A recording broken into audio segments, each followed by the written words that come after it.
Welcome in, ladies and gentlemen, to Game 2 of today's doubleheader between the Tabor College Blue Jays and the Oklahoma Wesleyan Eagles. If you tuned into Game 1, Oklahoma Wesleyan took that game 21-5. The long ball was the big story of that first game. OKWU jumped on top early with an 11-run first inning and added on from there. Voice of the Blue Jays, Jim Gassman, and my color commentator, David Edgar. He's not here right now. He will be back in a minute. He has to go help with the umpires as Dr. Carol Hunt is attending another event at the moment. Game 2 is going to be a 7-inning game. Oklahoma Wesleyan has already won the series with 2 wins so far. Tabor looking to salvage at least 1 game here as the series wraps up today.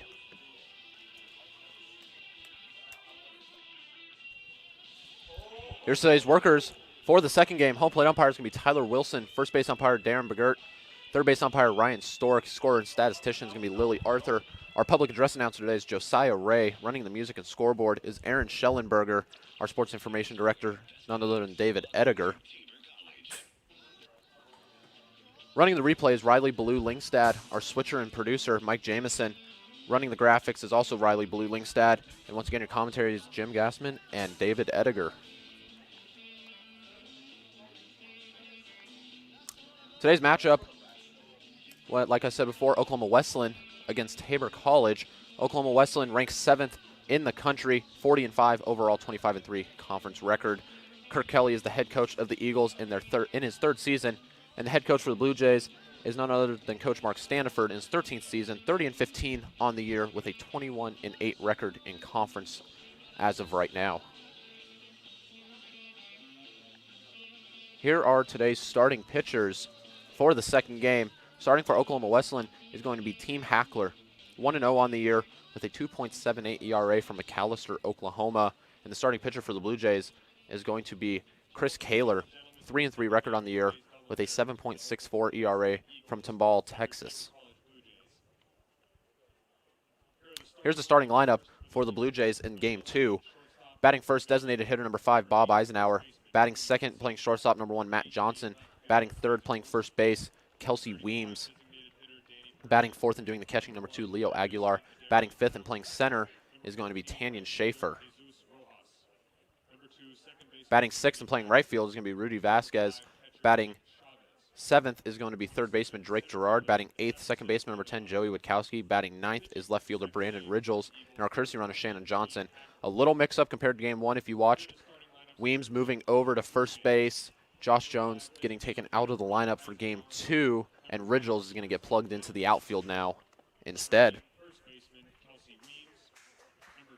Here is the starting lineup and batting order for the Oklahoma Wesleyan Eagles.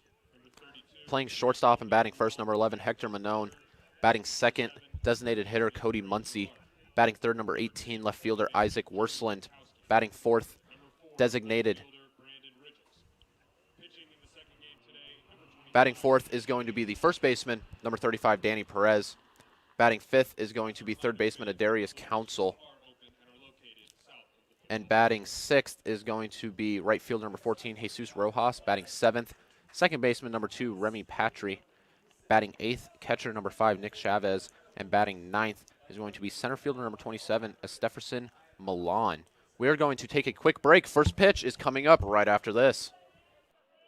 Think about how good it feels when people really get you. Like the friends who come over when a big game is on, the neighbors next door who always bring your favorite buffalo dip, your in-laws who know you need silence during the clutch plays, and everyone who knows about your special post-win fist bump. It's kind of like having a State Farm agent like Paul Brooks. Paul is here to get to know you and understand your life, so he can help make it easy for you to protect what's important.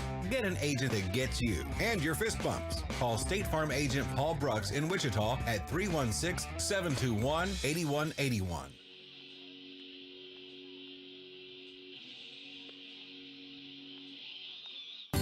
Create an estate plan that values what you value. The Biblical Estate Design Service from MB Foundation is a will planning service that brings your faith into the process of preparing a God-honoring estate plan. Many donors of Tabor College have used this service to create their plan and have chosen to leave a gift to the college, a gift that will have a lasting impact on future generations of Tabor students. Learn more at mbfoundation.com/Tabor and get started on your plan today. MB Foundation, giving meaning to money. Panzer Chiropractic Clinic is a supporter of Tabor College and proud to treat our Tabor students and athletes. Panzer Chiropractic Clinic offers affordable chiropractic care for the entire family. We offer spinal adjustments and cold laser therapy, decompression and flexion distraction therapy, and are board certified in acupuncture as well as DOT certified. Come see us at 122 South Main Street in Hillsboro or call Panzer Chiropractic Clinic for an appointment today at 620-947-3157. Welcome back, ladies and gentlemen. Leading off for the Oklahoma Wesleyan Eagles is going to be number 11, Hector Manone. Once again, your starting pitcher for the Blue Jays is going to be Chris Kaler.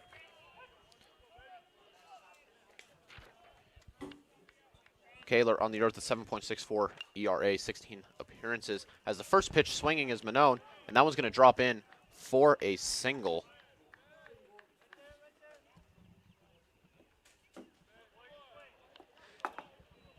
And now I am joined back with, once again, is David Ediger. He is back up here in the booth with me. Yeah, I'm done doing Carol Hunt's job, so I'm back up here now. And there you can see Carol sitting over there on the chair. Unfortunately, we see her in the background. I mean, fortunately, we're joined with Carol up here now, so yeah, we're ready to go game 2. You know, Jim, one thing I heard on the way out when I walked the officials off, somebody in the dugout kind of said what we mentioned earlier, said, hey, new game coming up, we got to be ready to go. So they're going to forget that one and move on to this one. And now batting for the Eagles is going to be the first baseman, number 8, Cody Muncie. Muncie down quick, no balls and 2 strikes with Manone standing on first base. Kaler really looking to just fill up the strike zone.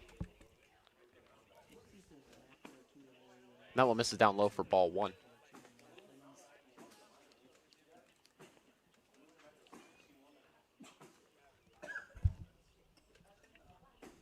One ball, 2 strikes is the count to Muncie. That one misses just down for ball 2.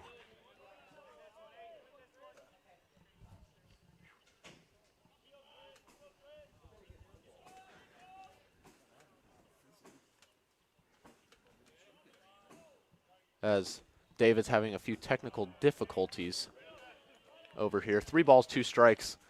Full count to Muncie. Having technical difficulties with my Pepsi going everywhere, so we're ready to go. 3-2 count to Muncie. And first time you can see right there, Blue Jays have that shift on for Muncie. First time this season we've seen that happen for the Blue Jays. A nice pitch by Kohler going right at him, and it just blew it right by him as we see the strikeout right here as Chris rears up, and Muncie way late on that one. It's a good start for Chris. And that'll bring up Blue the Jays. dangerous left fielder, number 18, Isaac Worsland. Worsland hit 2 home runs last game. As that first one finds the zone for a strike.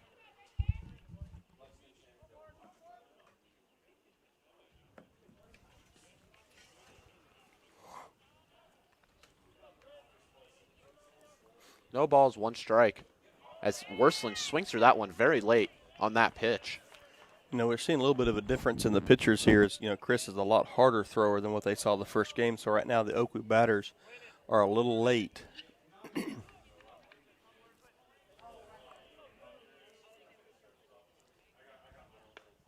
That one misses up for ball 1. 1 ball, 2 strikes to Worsland. Kohler really trying to put a little extra behind that one and left it up high.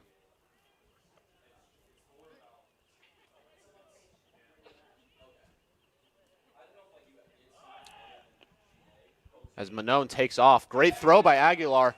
And Aguilar's able to throw out Manone over there at second base. That's a great pickup by Leo. That ball was in. That was a good pitch to run on. being a 1-2 count, and that ball was down in the dirt, and Leo picked it up clean and made a great throw to second. We're going to see in the replay here from the first base camera.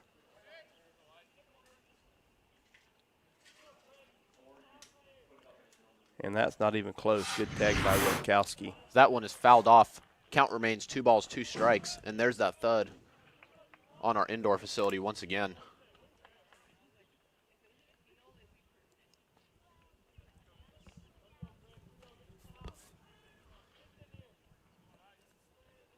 Two balls, 2 strikes the count. And here's that 2-2 pitch in the dirt for ball 3. Count is once again full, 3 balls, 2 strikes. And there we got a good look at Leo's work behind the plate, keeping that ball in front. I know we talked to Austin in an interview, the last time we were here at home, we talked about why you have so confident in what you're throwing. And the number one thing he said was Leo behind the plate and then the defense behind him. 3-2 pitch. Swung on and missed for strike 3. So Tabor already a plus 11 here in game 2 as we see Kohler coming off fired up, and so are the Blue Jays greeting him. So good start for Tabor.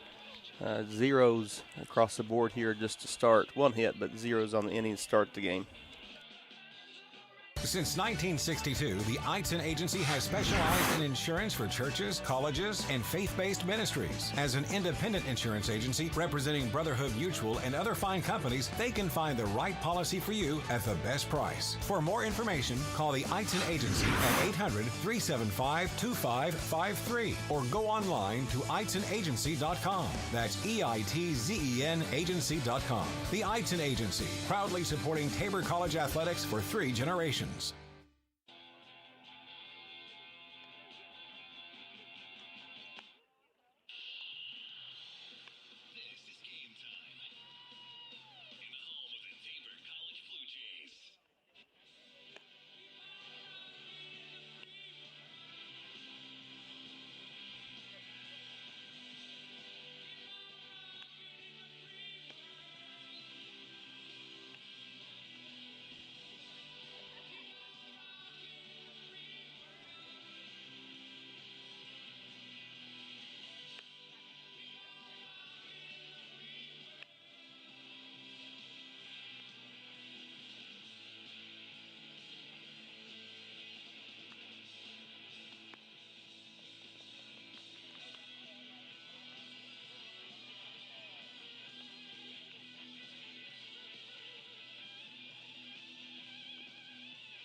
Bottom of the first we go. Score is 0-0. Tabor looking to jump on top of Oklahoma Wesleyan. We'll see how the offense comes out. They were really fired up. Really fired up. As we have a discussion here. I'm not for sure what's going on here, but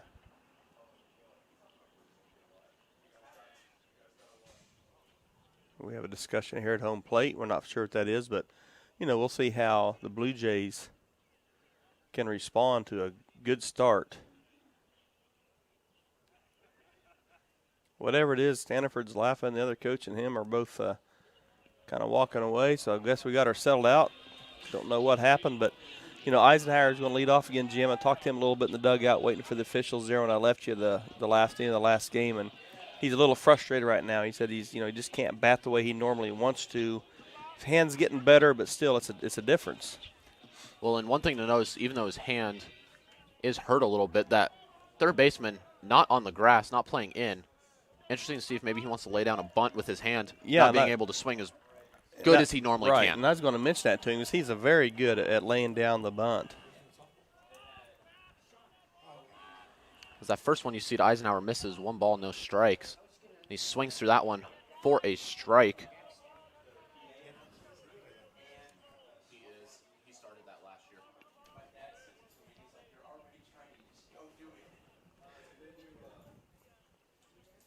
As Eisenhower skies that one into center field, Milan under it and makes the catch for the out.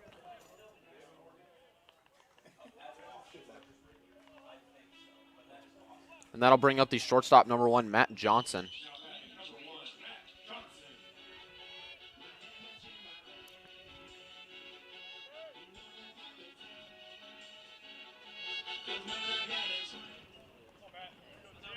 As the first pitch to Johnson finds the zone for a strike.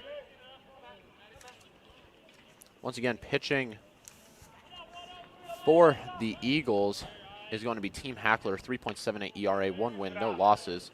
10 games played this year and has 1 save on 16 2/3 innings pitched, so not one of their everyday starting pitchers.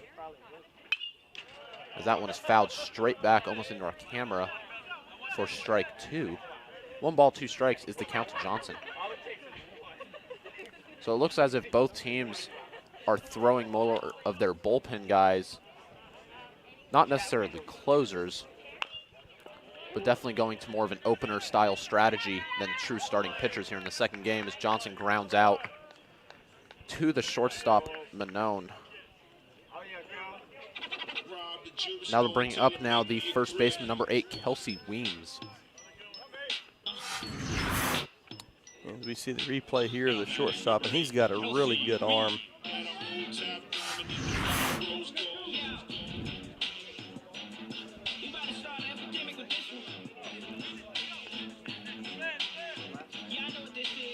And the replay there didn't quite work.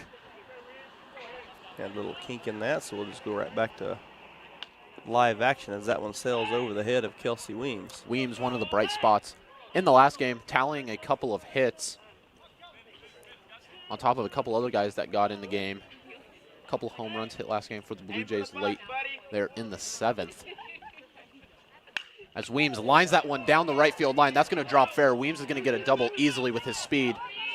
Right fielder fields it cleanly and gets it into second, but Weems is standing at second with a 2-out double. Now to bring up the 4-hole hitter, catcher number 2, Leo Aguilar.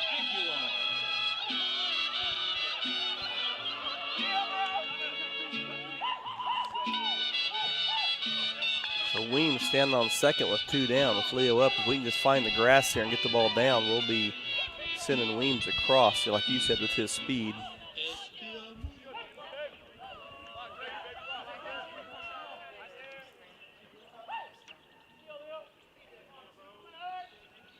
First pitch swinging from Aguilar.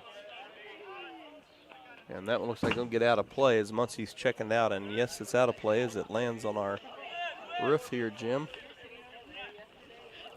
Another one finds the indoor roof as Hackler gets ahead of Aguilar. No balls, 1 strike.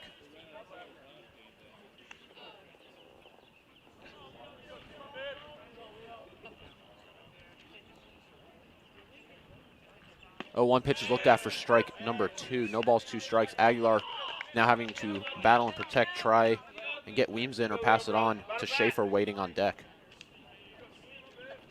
We'll see if Leo can even just fight anything off and get a little blooper to drop in. We need to get a break to get us on top early.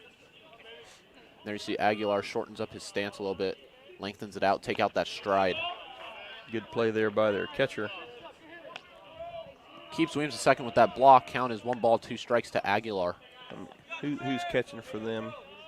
I missed the beginning by Nick Chavez is going to be their catcher. Okay. Couldn't quite. You always have trouble seeing the number on the catcher with the gear on there, and me being tardy up here to game 1 or game 2, I mean.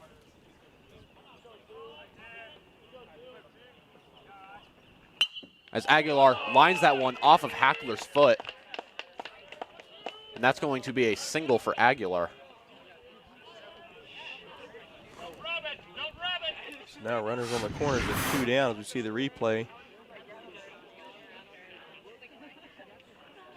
Right off the, kind of right above the like calf the on, right on the leg as he turned away.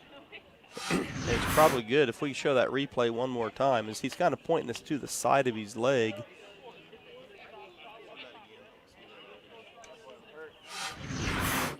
As I think that ball, he's pointing to the side of his leg. That's going to be, as you see, kind of right off as he just turned, kind of on the side to the back part of his leg. And really fortunate for him, because that would have hit him square off the the front of it, as you see him turn kind of more off the calf. That could have really done some serious damage right off the bone, which we're sure glad it did not hit him there. You don't see anybody get hurt when they're out here trying to do the best they can. So we'll see how he's getting a few practice pitches here to see how he can continue or if he can. And courtesy running now for the Blue Jays is going to be Shannon Johnson. Seems to be okay as he's shaking his head. Yeah, it looks like he's ready to roll. So good piece of hitting there by Leo with 2 strikes, getting that ball into play. And that'll bring up the center fielder, number 24, Tanyan Schaefer. At first base for the Blue Jays, number 3, Shannon Johnson. Now batting, number 24, Tanyan Schaefer. See if Tanyan can put the ball into play here as well.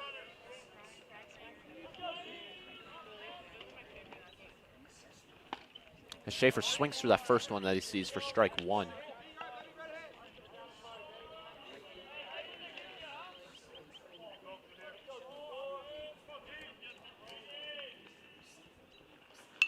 Schaefer pops that one foul. No balls, 2 strikes.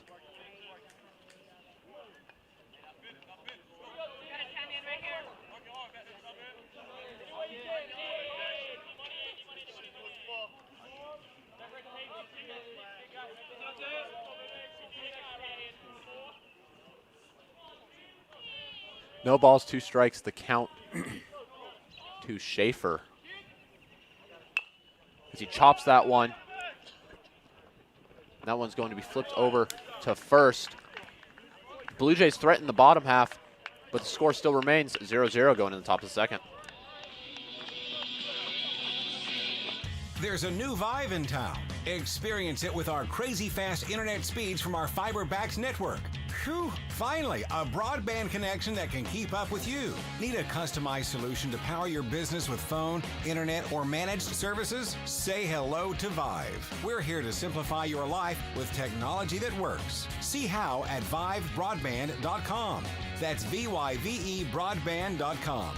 It's time to turn your Vive on.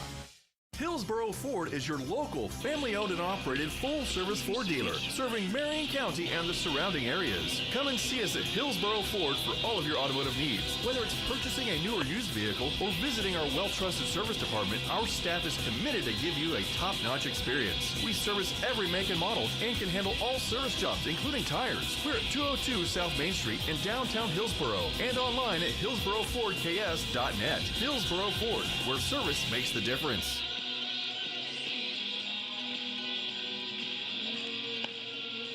Sooner or later, you might need some extra storage space. When that day comes, Fleming's Mini Store All is ready and waiting. Fleming's Mini Store All has 5 locations and has been serving the Hillsboro and Marion area since 1990.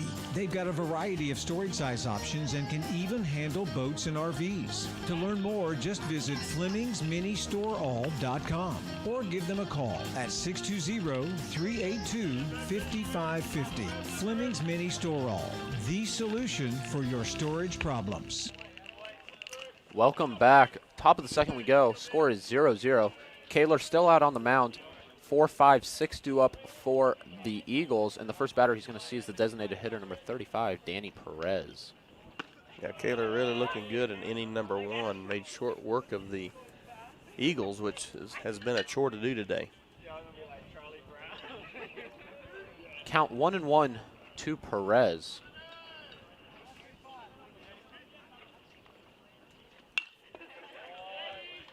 That one is fouled off for strike number 2.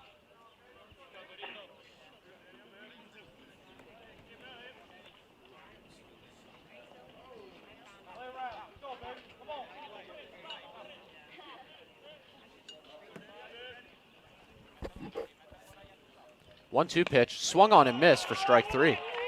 Kaler looking pretty good. Again, this is a different pace than they saw the first game. They're really having trouble catching up. So Chris throwing good here early as we see that final strikeout. Final strike of that at bat. And now batting is going to be the third baseman, number 1, Darius Council. As he watches that one go by for a ball.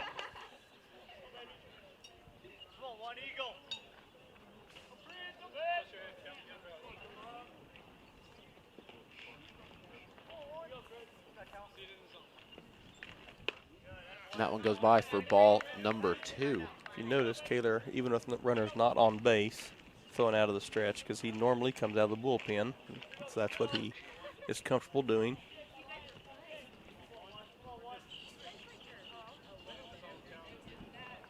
Comes that 2-0 pitch. Looked at for ball 3. So 3-0 count to Council.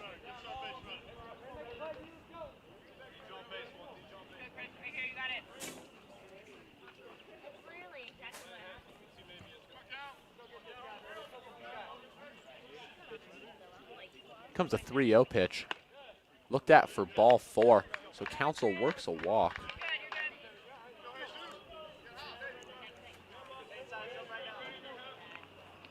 Now batting number 14, Jesus Rojas.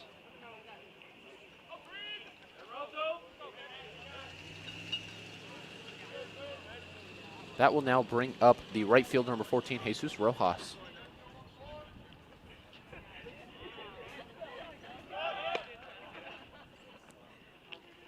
That was a good jump there.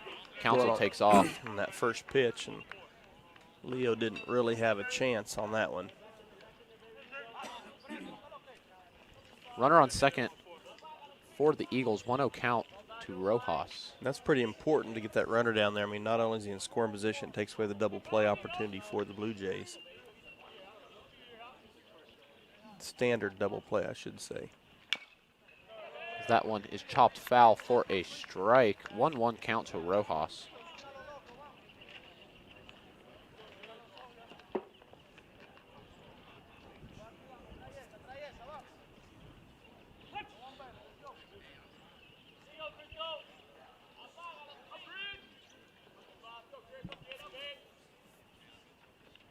One count to Rojas, swung on and fouled back for strike 2.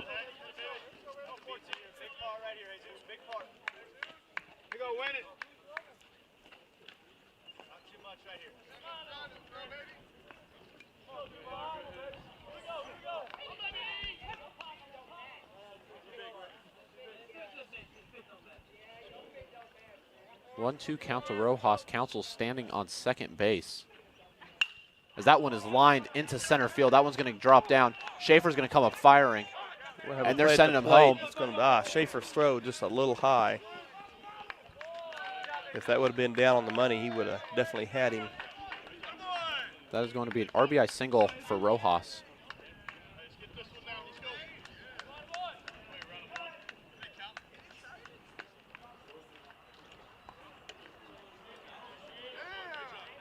That'll now bring up the second baseman, number 2, Remy Patry. Now batting number 2, Remy Patry.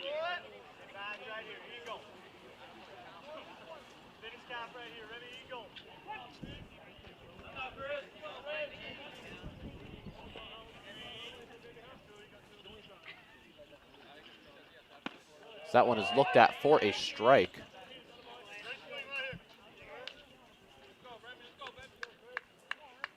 So Oklahoma Wesleyan there gets their timely hit. We couldn't come up with in the first inning. Leo had the timely hit in the first inning. It just unfortunately hit off of the pitcher, Hackler. Right. Bad bounce. And that one is fouled back for strike number 2. As Carol is now, Dr. Carol Hunt is waving bye to us as she is going down to attend another event.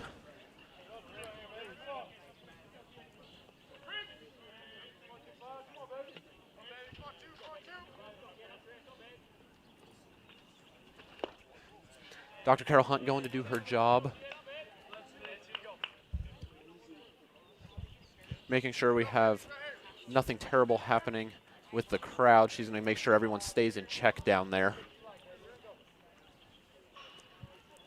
1-2 count to Patry as that one misses for ball 2. 2 balls, 2 strikes. Sweet Kaler really rearing back, trying to throw about one. Probably overthrew that one just a little bit.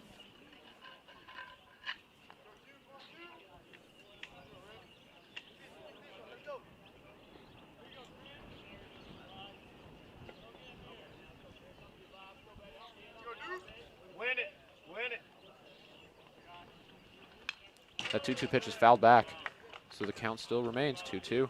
We will do that again.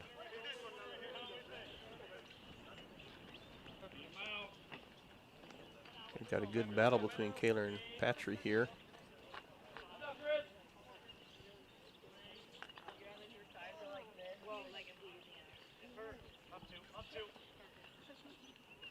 Comes that 2-2 pitch once again. Lined foul.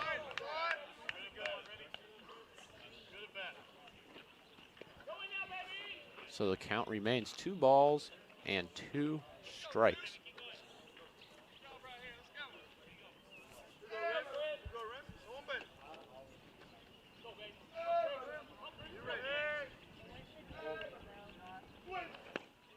That one misses for ball 3. Full count now.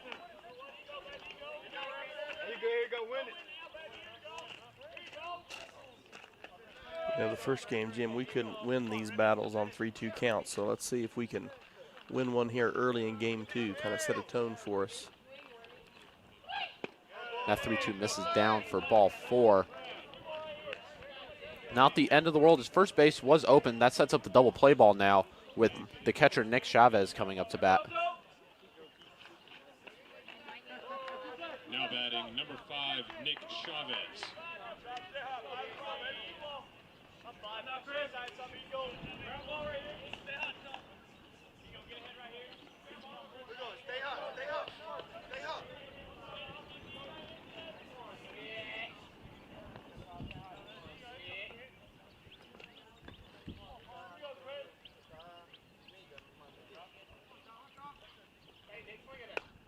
That first pitch to Chavez misses up for ball 1.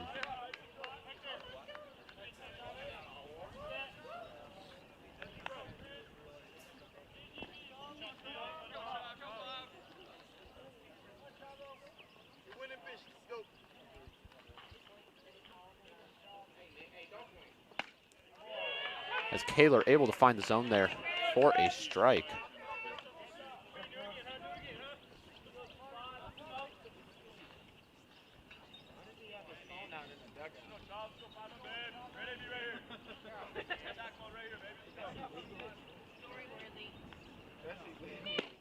One pitch. Oh, we don't know where that one Just missed. misses for ball 2. Counts 2 balls, 1 strike. Not for sure where that one missed. Whether it was down or just out. That one fouled back for strike 2. 2 balls, 2 strikes is your count. There was a pitch he called a ball. It might have been a little down and away. Looks like it might have been a little out.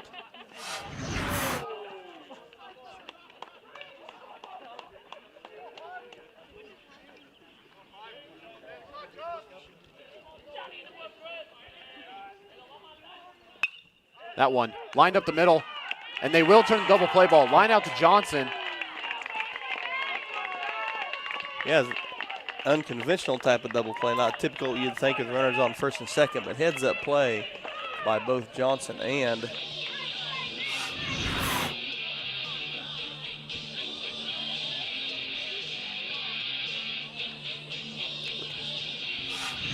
Witkowski as we see that replay. And the Eagles strike first in the top of the second. We go to the bottom second. Score is 1-0 Eagles. Sooner or later, you might need some extra storage space. When that day comes, Fleming's Mini Store All is ready and waiting. Fleming's Mini Store All has 5 locations and has been serving the Hillsborough and Marion area since 1990. They've got a variety of storage size options and can even handle boats and RVs. To learn more, just visit FlemingsMiniStoreAll.com or give them a call at 620-382-5550. Fleming's Mini Store All, the solution for your storage problems. Think about how good it feels when people really get you. Like the friends who come over when a big game is on, the neighbors next door who always bring your favorite buffalo dip, your in-laws who know you need silence during the clutch plays, and everyone who knows about your special post-win fist bump. It's kind of like having a State Farm agent like Paul Brooks. Paul is here to get to know you and understand your life, so he can help make it easy for you to protect what's important. Get an agent that gets you and your fist bumps. Call State Farm agent Paul Brooks in Wichita at 316-721-8181. Create an estate plan that values what you value. The Biblical Estate Design Service from MB Foundation is a will planning. Going into the bottom of the second inning, score is Eagles 1, Blue Jays 0. And due up for the Blue Jays is 6-7-8, and leading that off is going to be Rudy Vasquez, the right fielder, number 32.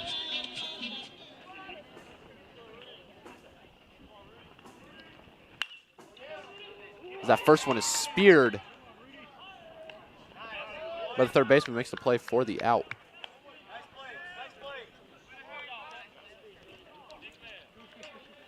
Good hustle by Rudy, getting down the line quickly. Good job by Muncie to pull that ball in and land back down on the bag, just beating Vasquez for out number 1. And that will now bring up the third baseman, number 7, Drake Gerard.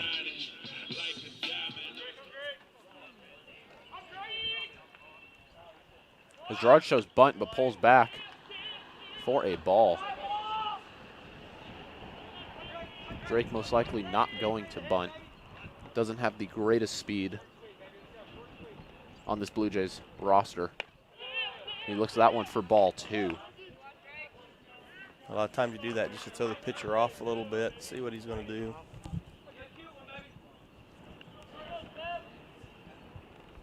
.2-0 pitch, looked at for a strike.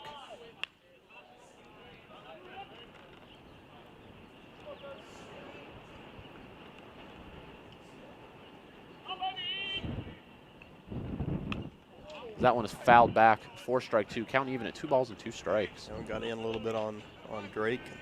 Just had to kind of fight that off right above the hands.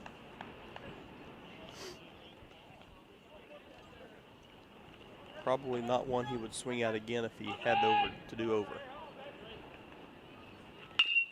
As Gerard chops that one. Shortstop Manone fields that one, but decides to hold on to it. So that will go down as an infield single for Gerard. Yeah, I'm really surprised he didn't throw that as he did catch it cleanly, and as strong of an arm as he has, as he's shown. But he probably felt like he didn't have a shot. And that will now bring up the second baseman, number 10, Joey Witkowski.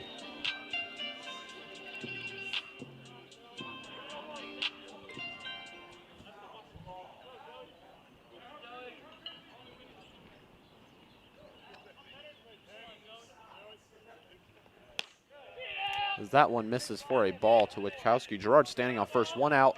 Bottom of the second. Eagles on top, 1-0. 1 run on 2 hits. Blue Jays, no runs on 3 hits.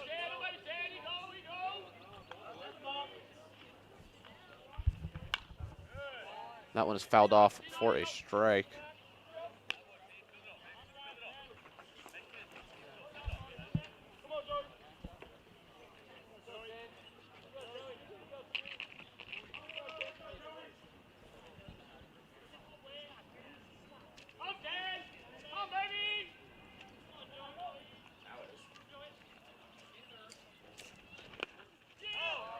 Witkowski takes another one down in the dirt, so 2-1's your count with another stop. I tell you, Jim, both these catchers have really done a nice job today. Not a lot of pass balls. Not many at all. The ones that have got by him, maybe one we've seen could have stopped, but most of them have gotten by because they get by anybody.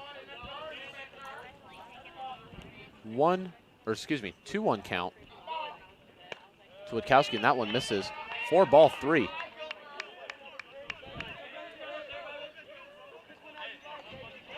So Witkowski checking Coach Jones down at third base, him and Drake for the signal.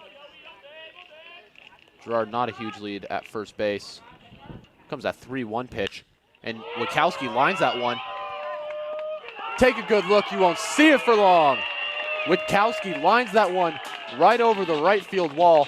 Blue Jays on top, 2-1 on a 2-run home run by Joey Witkowski. Yeah, Joey didn't waste any time getting on out of here. And big for the Blue Jays to be up early now, giving them some confidence, up 2-1 here in the bottom half of the second. You want to see the replay, and He got under that just enough, and that clears the right field fence and goes across the sidewalk up by the CRC. So good shot by Witkowski. Number 4, Brandon Ridgels. And that will bring up now the left fielder, number 4, Brandon Ridgels. Ridgels getting the start here in game 2. Had game 1 off.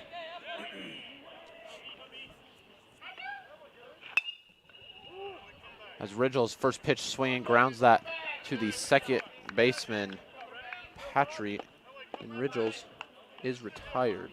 Now we'll bring up the top of the order now, in number 5, Bob Eisenhower. You know, neither one of these teams are going to beat themselves very often. Both very solid defensively. Now batting number 5, Robert. But you see both teams also why they're one of the two better teams in the conference. Even on a ball like that, Ridgels is just hustling down the line. No loafing. You never know when they may bobble, have to hurry, throw one away. So both teams very fundamentally sound.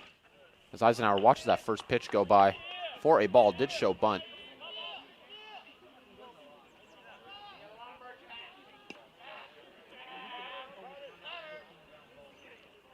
One 0 pitch to Eisenhower is looked at for ball 2. And, you know, first pitch here, he's looking to bunt just like you were talking earlier. You know, with his hand the way it is, maybe he bunts and gets on base.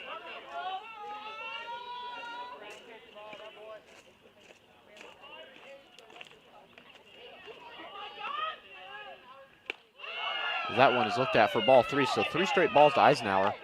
See if he gets the green light or take sign here on 3-0 count.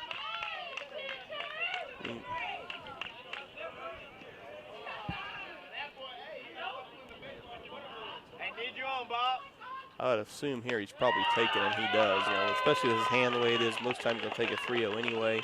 But with his speed, now we got him on base. Now batting number 1. And there's going to be a mound visit from the Oklahoma Westland head coach. We'll see what this is about. It may just be settling down. I don't really know who's going to make a change, but it might be talking about what we're going to do with Eisenhower on first now. You know, they want to be sure they're on the same page.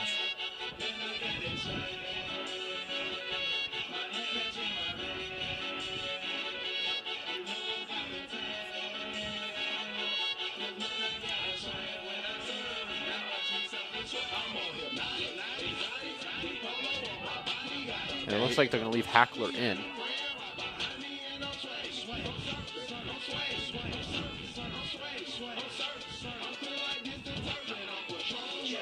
Yeah, we see the umpire go out and speed this thing up a little bit.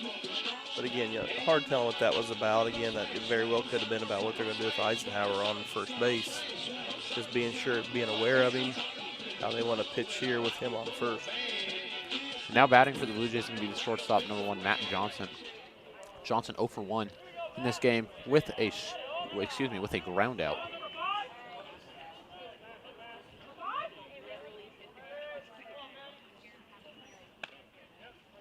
First pitch off speed misses for a ball. We'll see if anything changes in his delivery to the plate there. It seemed like he held quite a while trying to, you know, not let Eisenhower get a good read on him.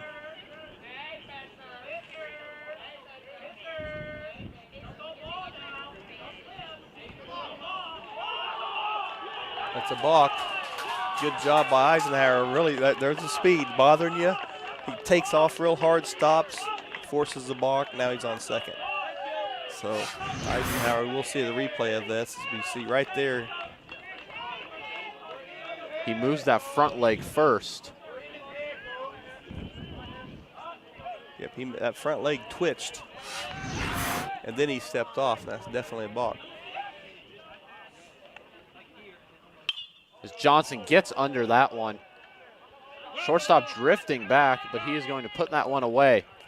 Blue Jays, however, do get on top with a 2-run home run from Joey Witkowski. We're going to take another look at that home run by Witkowski as we see it here again as Joey just under it enough to get up over the fence. And that's not a cheap one either. I know our field is short out there, but he did get that up over the big one, and you can see it landed and rolled clear over by the CRC. So good job by Witkowski. We go in to the top of the third. Blue Jays on top, 2-1.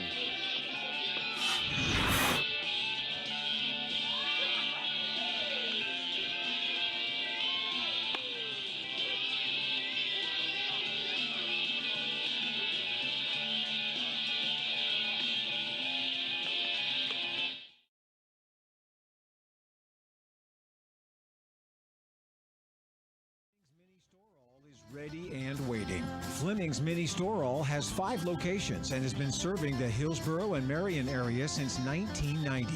They've got a variety of storage size options and can even handle boats and RVs. To learn more, just visit FlemingsMiniStoreAll.com or give them a call at 620-382-5550. Fleming's Mini Store All, the solution for your storage problems. Think about how good it feels when people really get you. Like the friends who come over when a big game is on, the neighbors next door who always bring your favorite buffalo dip, your in-laws who know you need silence during the clutch plays, and everyone who knows about your special post-win fist bump. It's kind of like having a State Farm agent like Paul Brooks. Paul is here to get to know you and understand your life, so he can help make it easy for you to protect what's important. Get an agent that gets you and your fist bumps. Call State Farm agent Paul Brooks in Wichita at 316-721-8181. Top of the third we go. Blue Jays on top 2-1. 9-1-2 due up for the Eagles. And the first batter Kaler's going to see here in the the top of the third is going to be the center fielder number 27, Stefferson Milan. As Milan is now up 2-0. 2 balls, no strikes is the count. And we'll keep our eye on Kaler here, as he usually throws maybe 3 innings, a game. It's kind of his tops out of the pen. This is starting the third one right now, so we'll see. Still throwing hard. We'll see how his control is. As he finds the zone right there, 2 balls, 1 strike is now the count.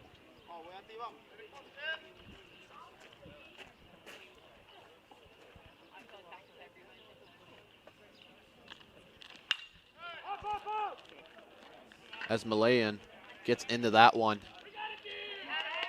And Schaefer underneath that one for the first out. Good start for the Blue Jays. After you put up 2 runs to take the lead, you don't want to go give it right back, especially early. And now the top of the order coming up for the Eagles in the shortstop, number 11, Hector Manon.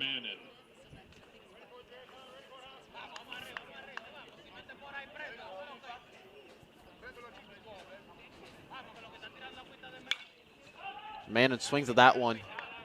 Weems giving chase. Tries to jump over that fence a little bit, but that one gets out of play. I can see through the wall up here, Weems' glove kind of coming over, trying to get to it, but that one's too far out of place. A good try by Kelsey, but he's probably the best athlete, I think, on our team, but not quite good enough to pull that one in. So Kaler getting ahead early on Manon, and that one is chopped to Kaler. He overruns a little bit, and they can't make the play. That was a really good effort by Kaler. That ball it was hard because it was chopped and they had the top spin on it. You could tell, 'cause as soon as it hit, it just went more towards first. And Chris tried to just grab it with his glove and flip it to Kelsey. As we see the replay here.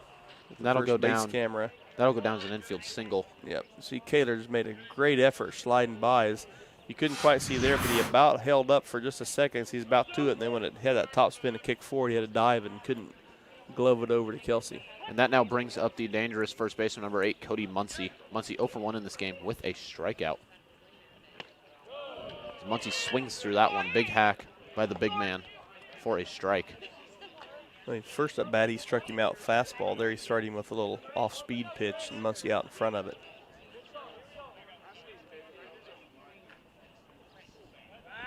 Last time Manon was on first, he tried to steal and got thrown out second by Aguilar. So we'll see if they try to send him again.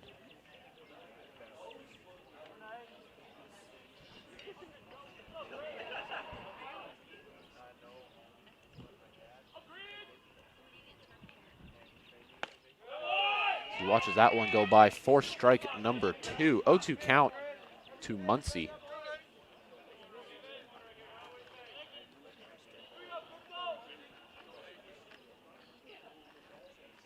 The shift is on for the Blue Jays. There's a shift that you had mentioned earlier, Jim. Muncy thought about it, but it holds up.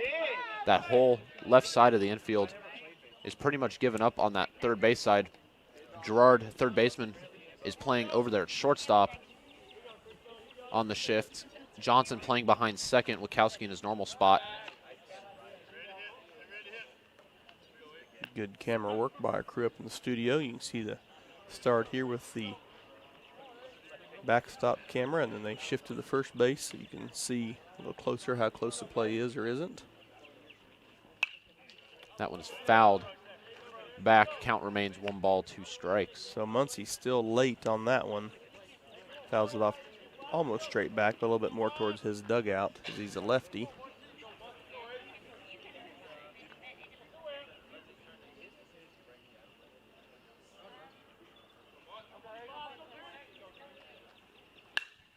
As that one is roped down the right field line. Mann's going to get on third.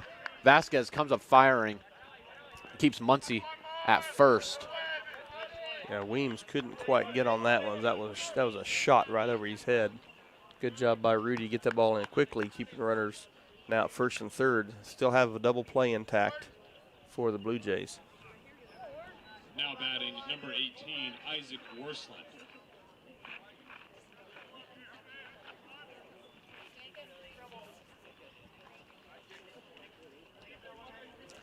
Now batting for the Eagles is going to be the left fielder, number 18, Isaac Worsland.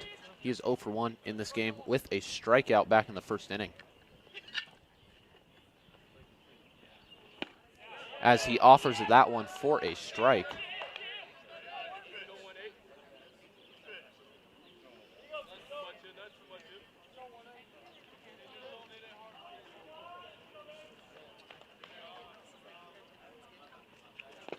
That one in the dirt, squirts away from Aguilar, but no advancement from the runners. Yeah, Muncie not going to be taken off anytime soon, even on a ball that far away. But, you know, down at third base we have Mannon, and he definitely can fly, but the ball blocked well enough by Leo to keep it close enough to keep everybody in place.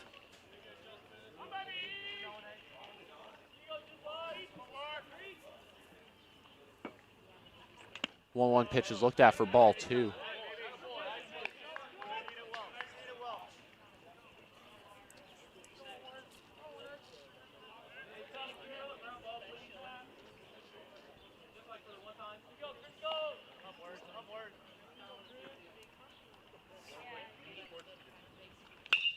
That one is going to be lined into left field for an RBI base hit from Westerland. Game tied now at 2 apiece. So 2 good shots by the Eagles, one to right field, one to left field. So tied up ball game, like you said, but runners still at first and second with 1 down. Now batting number 35, Danny Perez. That will bring up now the designated hitter, number 35, Danny Perez. Perez 0 for 1 on the day, or in this game, excuse me, with a strikeout.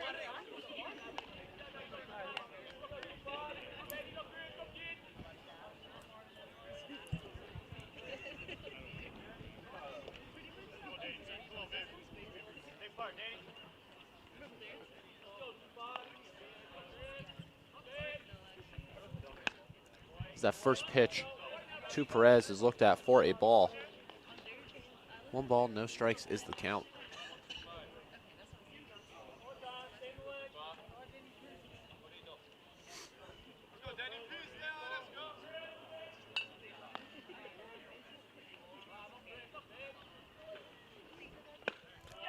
So that 1-0 pitch is looked at for a strike. 1 ball, 1 strike to Perez.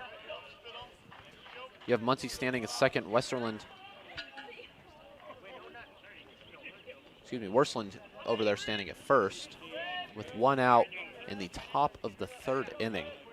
And a reminder for everyone watching, this will be a 7-inning ball game. Someone's looked at for ball 2, 2-1 count. Yeah, if you're just tuning in, this is the second game, usually on doubleheader. We're always on doubleheaders here in our conference. We play a 9 and then a 7. Ball games must go at least 7.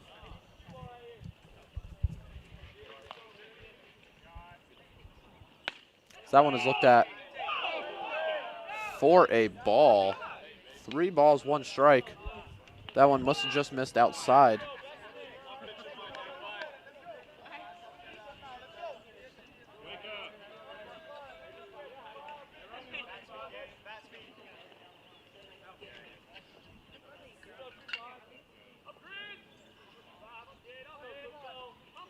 Three-one count to Perez.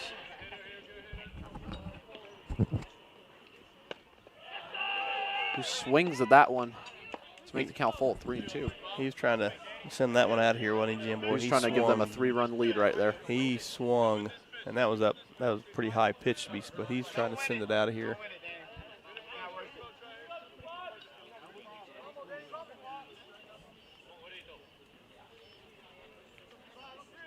Here comes the 3-2 pitch. Just fouled straight back by Perez.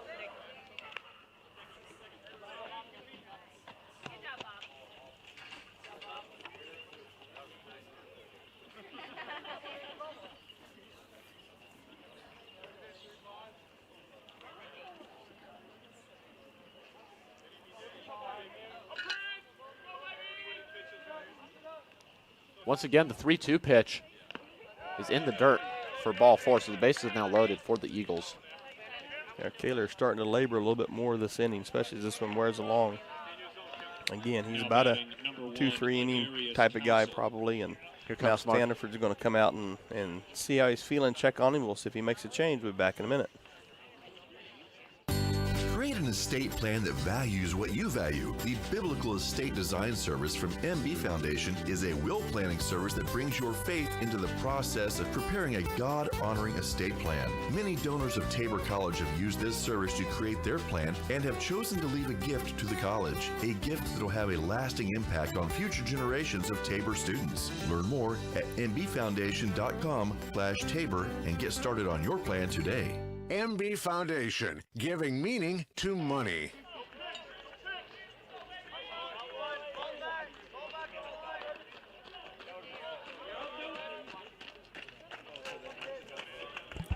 And we are back. Coach Stanford looks to leave Kaler in the ball game. Bases loaded with 1 out.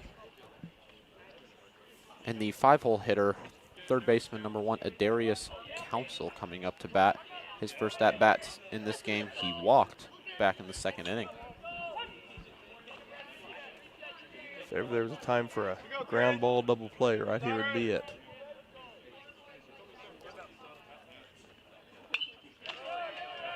And that first pitch is swung on and fouled back for a strike.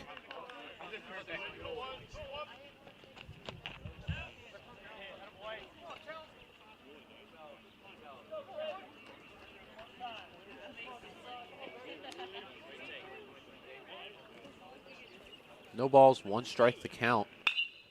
And that one skied into right field, deep to right field. Vasquez going back up against the fence and cannot make the catch. That's going to score 1. That's going to score 2. He's out. Yep, definitely out. So they only score 1. That was a great play by Rudy. He had a great effort. I was looking right here, and a good effort just over his glove. Crashes into the fence, pulls the ball up off, fires it in. They good communication by letting it go, and definitely out at home by, if we have a play of that, maybe a replay here, we got it coming in. We see right here is he definitely out. The tag was made early. Yeah, not really even close. So good play by Leo also to grab that and apply the tag. So only 1 run scores during that play. Runners on 2nd and 3rd now for the Eagles. And that brings up the right fielder, number 14, Jesus Rojas. And that one just foul. Rojas in this game, single with an RBI, so 1 for 1 on today's 2nd game of the doubleheader.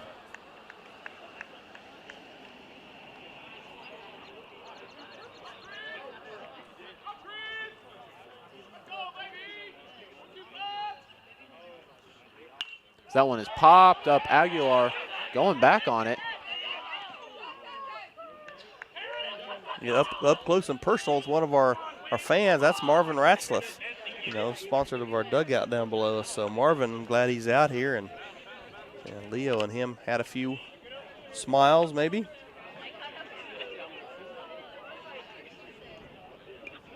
No balls, 2 strikes to Rojas. Kaler looking to get out of this inning with only a 1-run deficit going into the bottom of the 3rd. He's looking to retire Rojas in the process.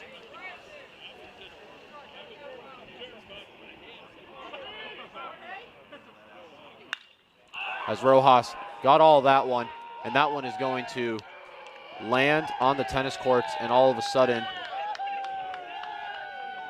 the Eagles are up 6-2. Yeah, that was a no doubter. As soon as it was hit, you saw Kaler just go down on the mound and shake his head. He knew he gave up one there.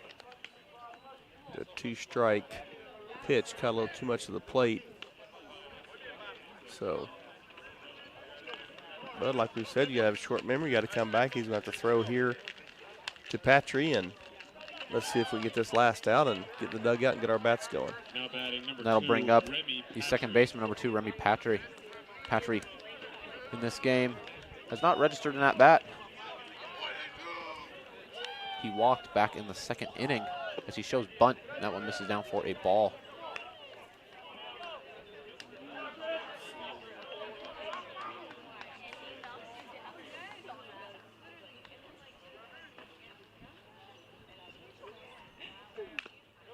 That one is fouled off for a strike.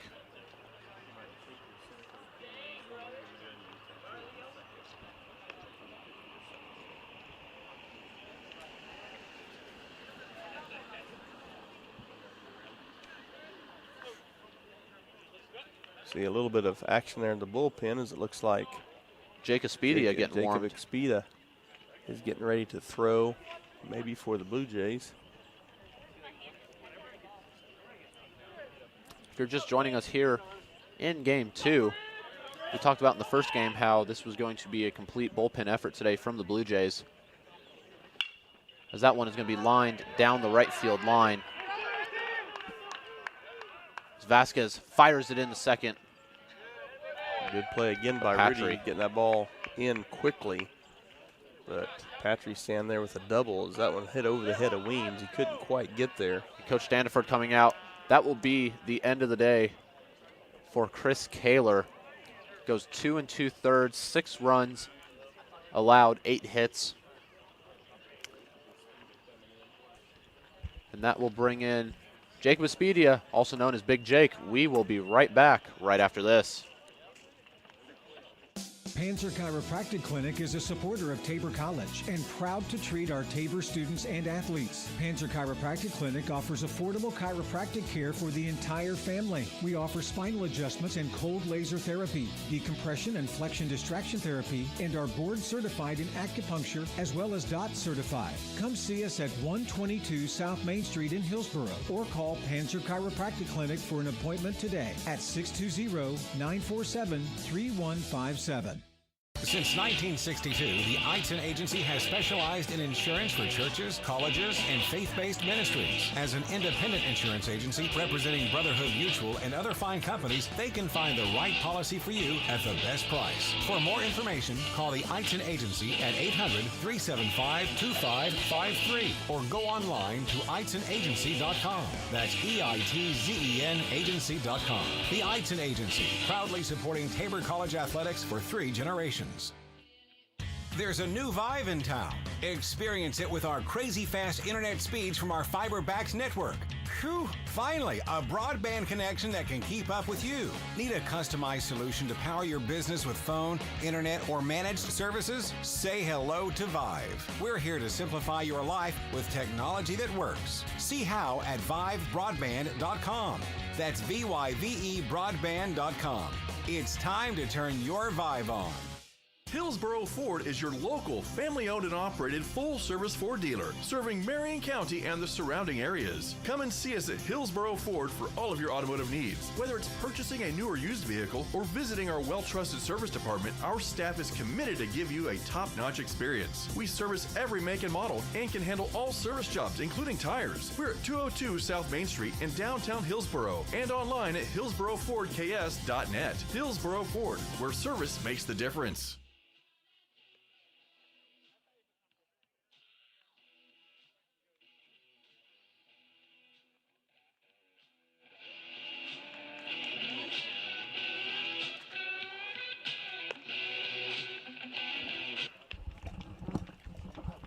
Substitution on the mound, now pitching for the Blue Jays, number 29, Jacob Espedia.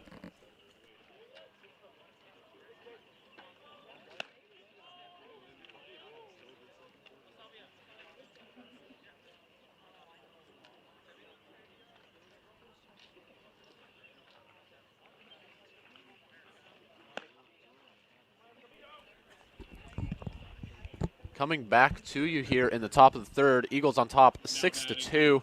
And now coming in the pitch for the Blue Jays is going to be number 29, Jacob Espedia. Espedia, 8 games pitched this year with a 2.45 ERA.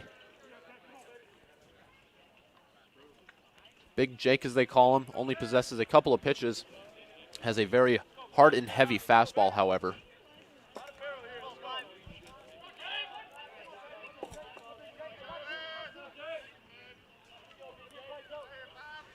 As Kaler leaves, he is responsible for Patry on second. The first batter that Espedia sees is going to be Nick Chavez, the catcher, and that first pitch he throws gets away from Aguilar.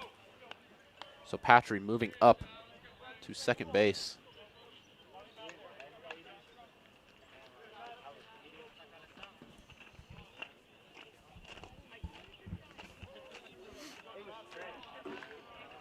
Yeah, Jake definitely has velocity. That's one thing he definitely has. If he can keep the ball down, find the zone, he's tough to hit.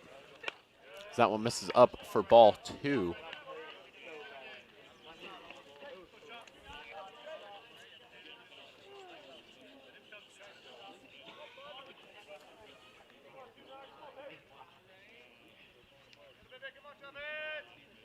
Two balls, no strikes.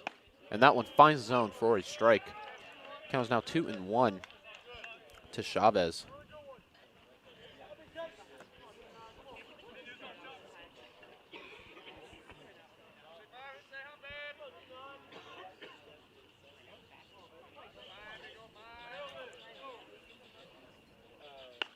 The 2-1 pitch misses up for ball 3.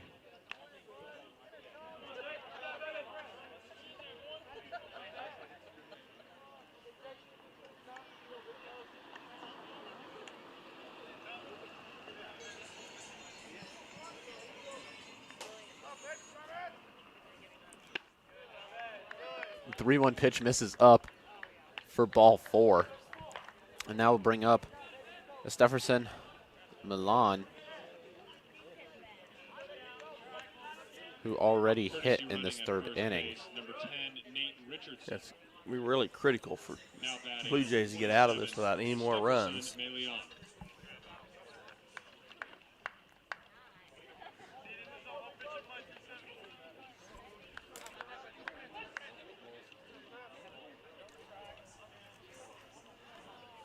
Runners on first and third for the Eagles.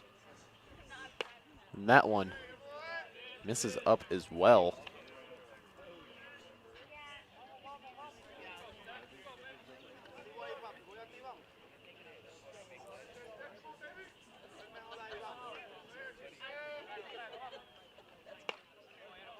That one is looked at for a strike.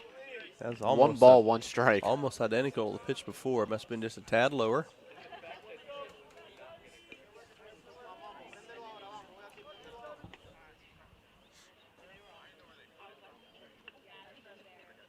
Richardson takes off.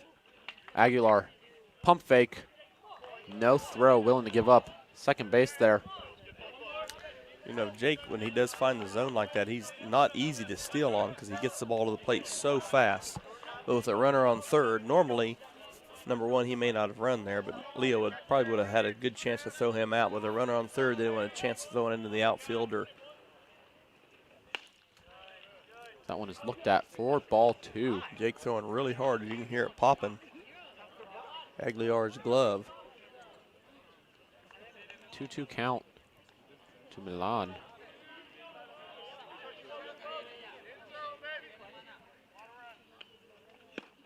That one is looked at in the dirt for ball 3. Full count. Jake kind of coming off the mound a little bit there, going to take a deep breath, maybe regroup. Just need one good pitch right here.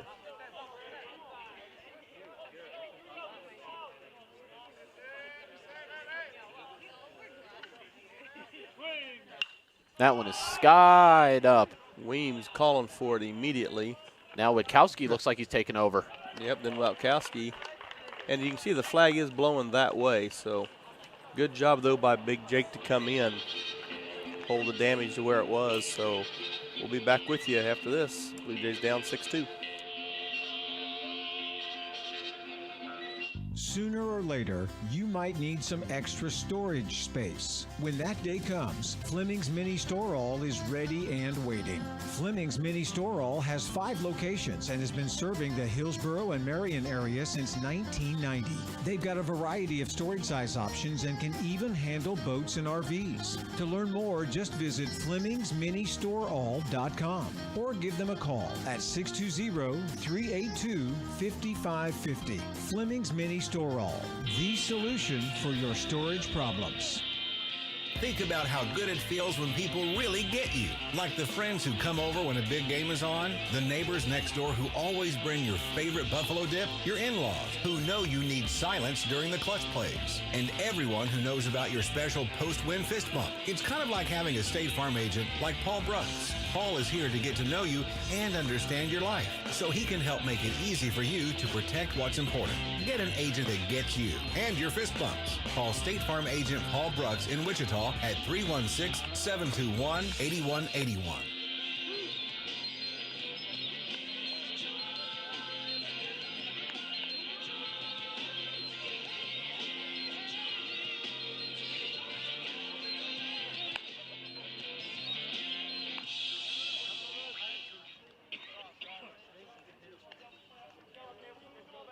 Leading off for the Blue Jays, number 8, Kelsey Weems.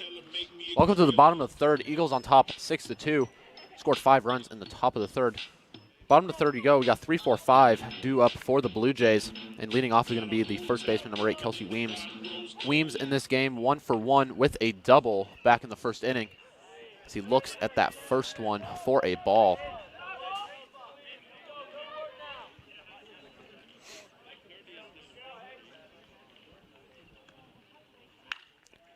And Weems skies that one deep to left field.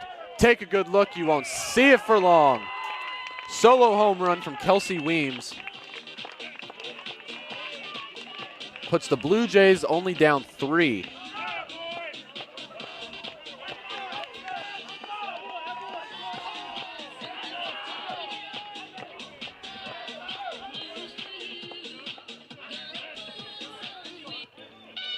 Weems sprinting around the bases after a solo home run.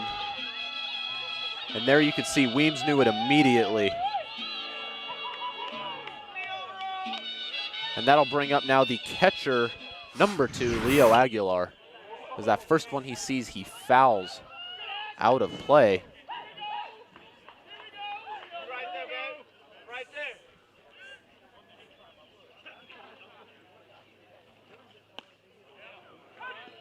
And Aguilar swings through that one for strike 2.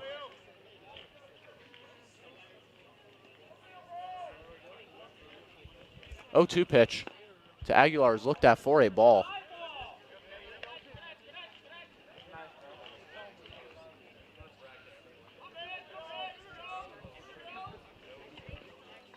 One-two pitch up and in to Aguilar, and it ends up clipping his arm possibly.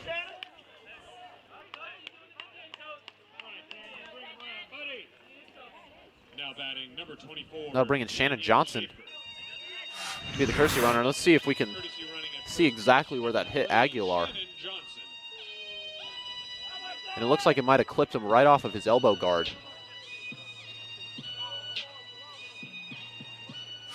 Clipped right off of his elbow guard. So that puts him on first base where Shannon Johnson comes in the courtesy run, and that brings up the center fielder, number 24, Tanyan Schaefer. Schaefer 0 for 1 in this game with a ground out.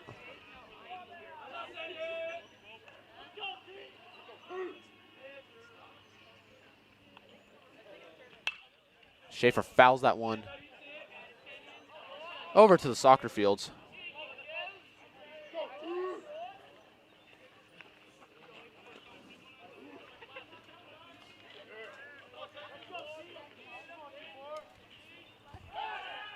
They try to pick Johnson off over there at first. He gets back in plenty of time. Good camera work by our crew upstairs. Riley must have taken over the cutting since it was right spot on.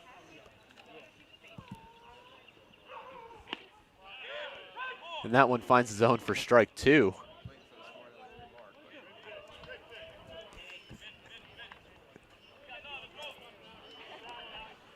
Johnson taking his lead away from first there. Is Muncie looking to hold him on. 1-2 count to Schaefer. Is that one? Are you kidding me? That's the second time we've hit it right off the pitcher and right to somebody. Now, he's taking a beating. I feel bad for him, but we can't catch a break on our own field on things like that. As that bounces right off of him right to Muncie for the out. But that's going to go down as a 1-3 put out.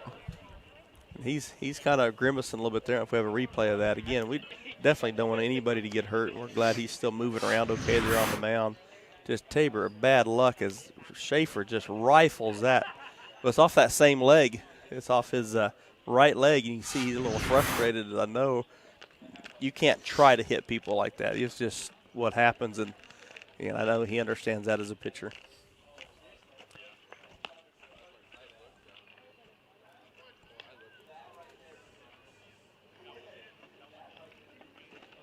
We got to give him credit, too, though. And he's staying there right in the game there. Tackler, some guys just had enough. I'm out of here. But he's obviously, you can tell he's a competitor. He's right back up there and going to keep after it with Rudy up the bat. And that now brings up, like you said, the right fielder, number 32, Rudy Vasquez. Vasquez 0 for 1 in this game with a ground out.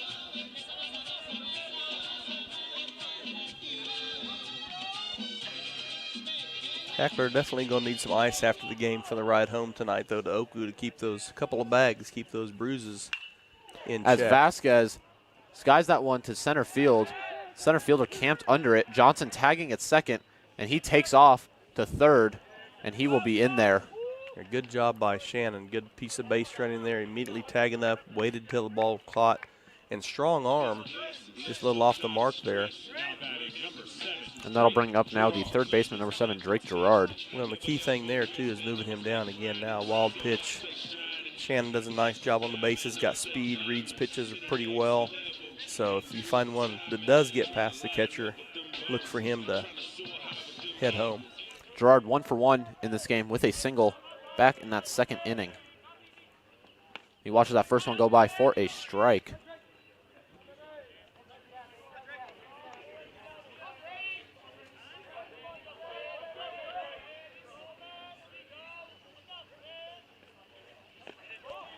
And that one barely gets away from the catchers. Johnson decides not to go. Yeah, we can see Shannon kind of scooting down and trying to find out where the ball was, and that one did not get away. Kind of like one on Aguilar earlier, not far enough away to score. And Gerard immediately threw his hand up to tell Johnson not to go.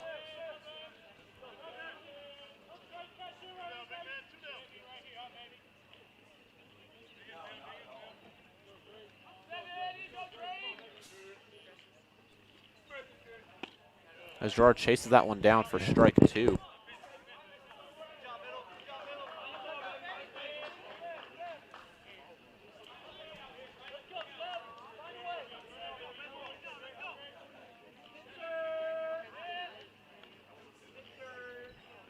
One-two pitch to Gerard.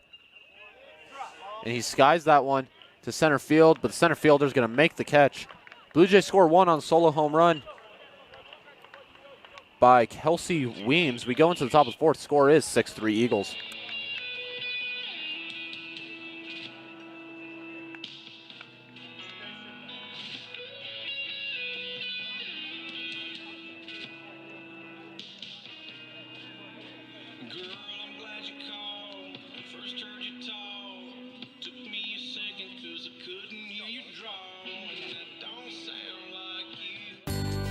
Estate plan that values what you value. The Biblical Estate Design Service from MB Foundation is a will planning service that brings your faith into the process of preparing a God-honoring estate plan. Many donors of Tabor College have used this service to create their plan and have chosen to leave a gift to the college, a gift that will have a lasting impact on future generations of Tabor students. Learn more at mbfoundation.com/Tabor and get started on your plan today.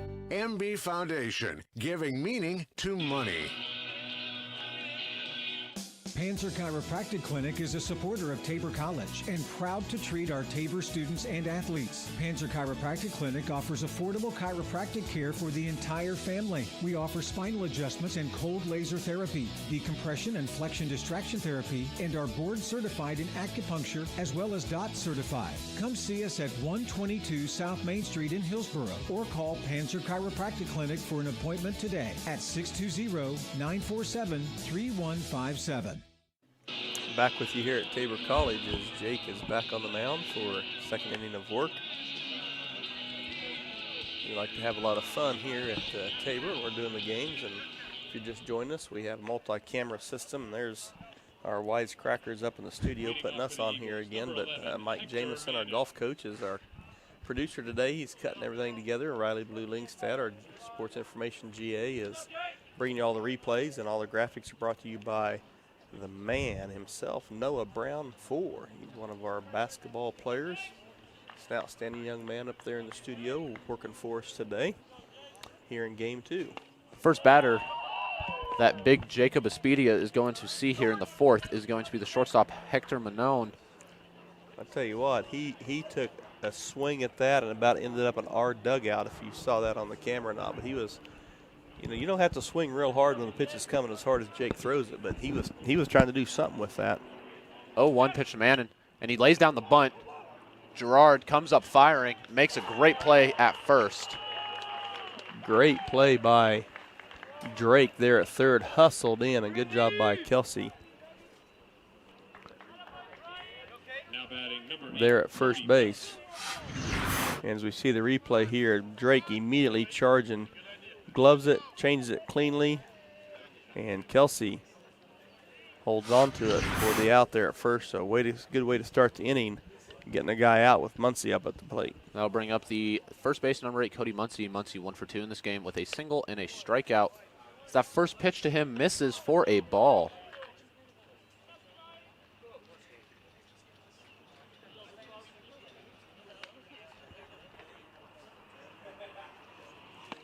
Muncie swings through that one for a strike.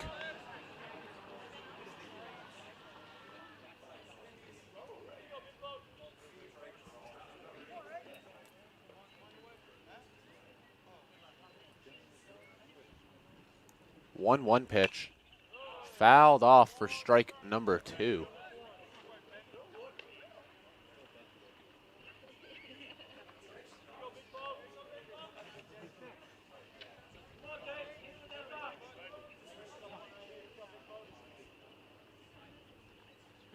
One-two count to the dangerous Muncie. And that one skied up in the air to left fielder Ridgels, drifting a little bit. Yeah, Brandon had looked like he wasn't going to move to catch the ball, and at the last minute, the way that was coming down, had to move over towards Schaefer there in center field just a few steps, as the flag is pretty much straight down now in center field. It wiggles from time to time, but not much wind here in the middle here of game 2. And that'll bring up, once again, the dangerous left fielder number 18, Isaac Worsland. Worsland 1 for 2 on the day with an RBI single and a strikeout in this second game. As he watches that first one go by for a strike. So Jake hopefully starting to find a little bit of rhythm here, as he's not missing high near as much here in inning 2.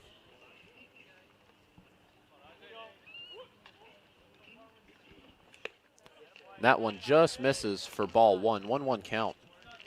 Missed there, but just a little out, not up.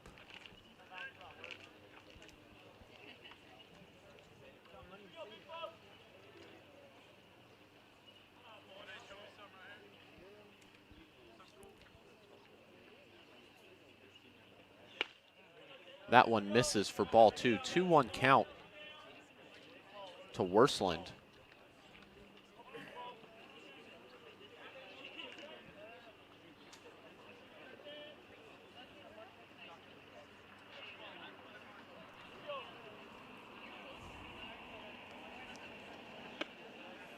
And Jake unloads on that one. That's for sure. He did miss that one a little high, as Leo got crossed up a little bit there. 3-1 is the count to Worsland.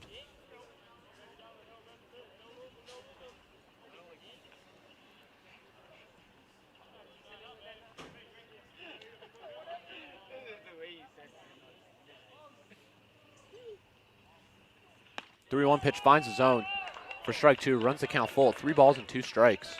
Yeah, really good comeback pitch there by Big Jake. We'll see if he can finish it off here.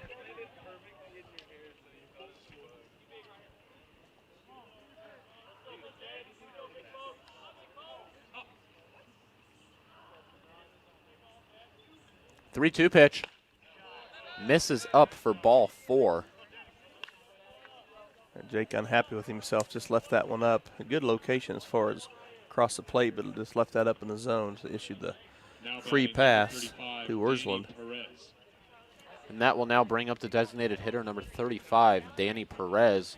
Perez 0 for 1 on the day with a strikeout and issued himself a walk back in the 3rd.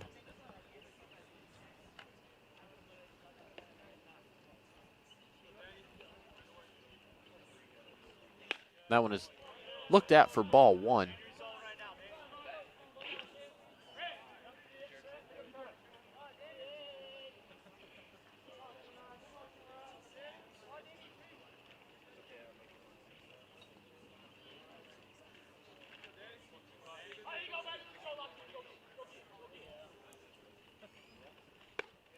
That one is looked at for ball 2.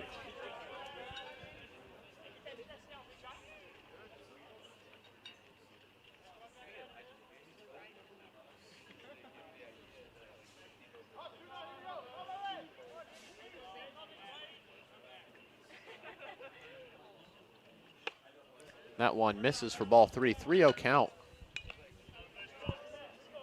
to the designated hitter Perez.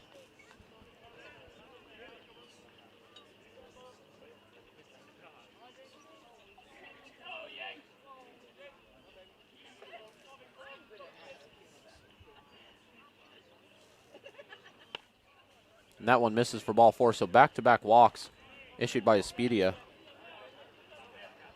brings up the 3rd baseman, number 1, Adarius Council. And Coach Stanford's going to come out and have a quick chat. We'll be right back right after that.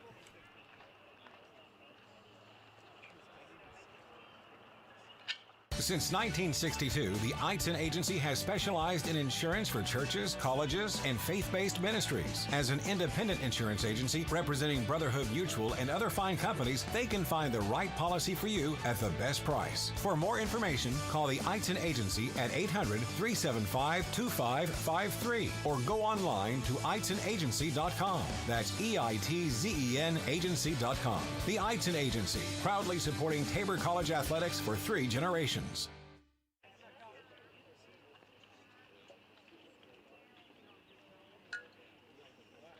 Now batting number 1, Adarius Council.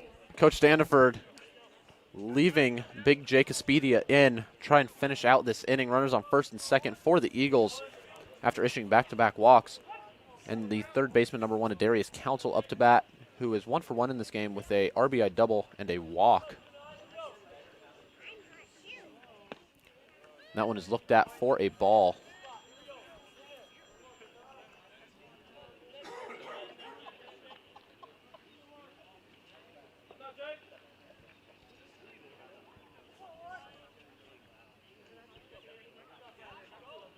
One 0 is the count to Council.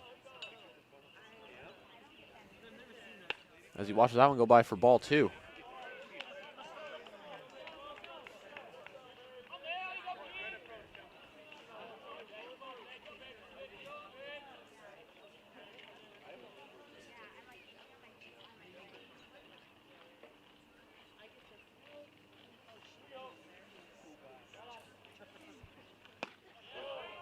As Espedia finds the zone, having Council swing through that one for a strike.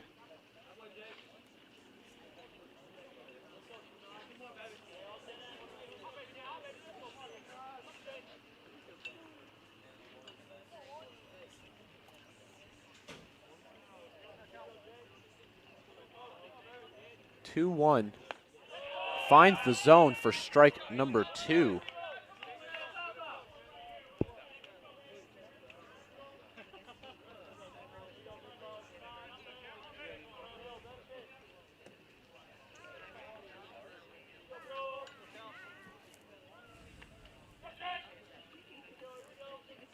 Here comes the 2-2 pitch. Looked at for ball 3. Full count. Runner's going to be in motion here on this pitch. With a full count and 2 outs on top of the 4th, runners on 1st and 2nd, they will be moving. Infield going to hold their spots and throw it across on a ground ball.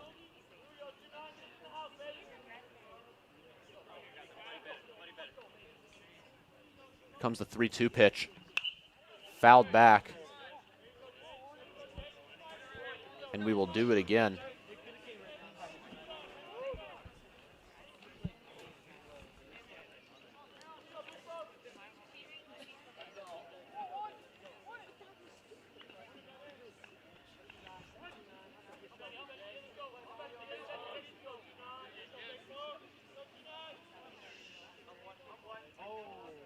Comes another 3-2 pitch. Swung on and missed for strike 3. Huge strikeout from Big Jake Espedia. And we go into the top of the the bottom of the 4th. Score is 6-3 Eagles. There's a new vibe in town. Experience it with our crazy fast internet speeds from our fiber-backed network. Phew, finally, a broadband connection that can keep up with you. Need a customized solution to power your business with phone, internet, or managed services? Say hello to Vive. We're here to simplify your life with technology that works. See how at vivebroadband.com. That's VYVE broadband.com. It's time to turn your Vive on. Hillsboro Ford is your local, family-owned and operated full-service Ford dealer, serving Marion County and the surrounding areas. Come and see us at Hillsboro Ford for all of your automotive needs. Whether it's purchasing a new or used vehicle or visiting our well-trusted service department, our staff is committed to give you a top-notch experience. We service every make and model and can handle all service jobs, including tires. We're at 202 South Main Street in downtown Hillsboro and online at hillsborofordks.net. Hillsboro Ford, where service makes the difference. Sooner or later, you might need some extra storage space. When that day comes, Fleming's Mini Store All is ready and waiting. Fleming's Mini Store All has 5 locations and has been serving the Hillsboro and Marion area since 1990. They've got a variety of storage size options and can even handle boats and RVs. To learn more, just visit FlemingsMiniStoreAll.com or give them a call at 620-382-5550. Fleming's Mini Store All, the solution for your storage problems. Bottom of the 4th we go. Blue Jays down 6-3, and leading off is going to be number 10, Joey Witkowski, who tries to get a bunt down but pushes it foul. Witkowski 1 for 1 in this game with a 2-run home run back there in the 2nd inning. So Witkowski trying to show his versatility there. Had the home run earlier, like you mentioned, and also trying to lay down a bunt, and he can do that. That one is looked at for a ball. 1-1 count to Witkowski.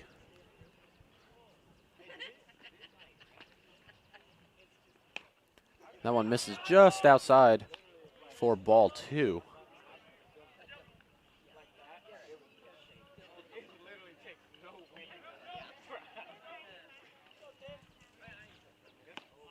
That one finds or misses the zone for ball 3. Looked good from up here, but I'm not down there, so that one just misses for ball 3.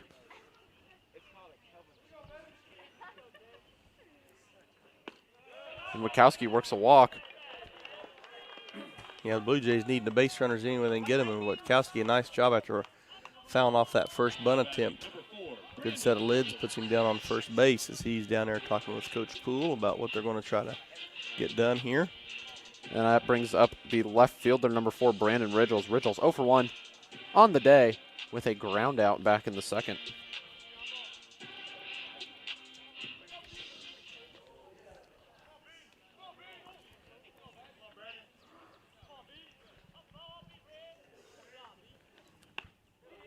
First pitch misses inside to the left fielder, Ridgels. 1 ball, no strikes.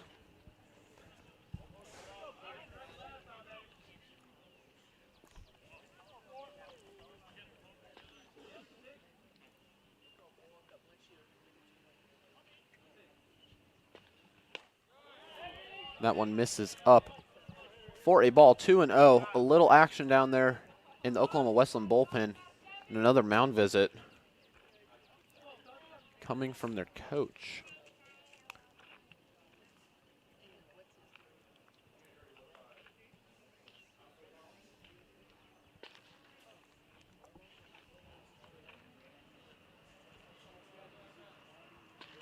So far, stat line, Oklahoma Wesleyan 6 runs on 8 hits, no errors. Tabor 3 runs, 5 hits, no errors.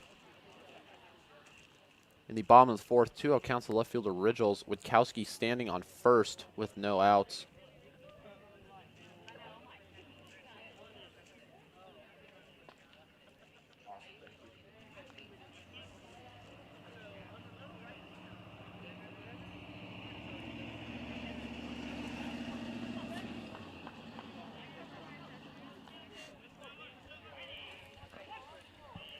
Back from that mound visit. A 2-0 pitch misses up and in to Ridgels. 4-3.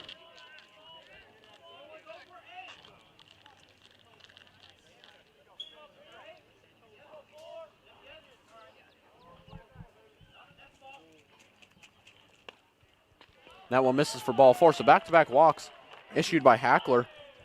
And all of a sudden the Blue Jays have runners on first and second with no outs here in the bottom of the 4th.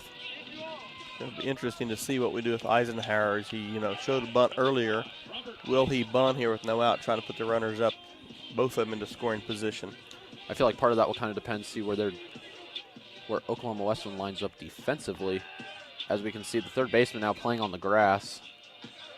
First baseman playing just a little farther back than even from the bag. Middle infield playing double play depth. He doesn't show bunt, and he looks at that first one for a strike.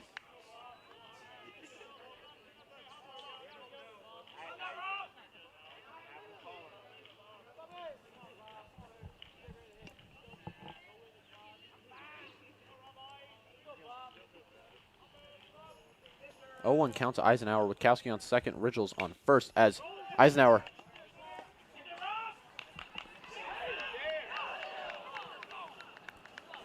very, very close play.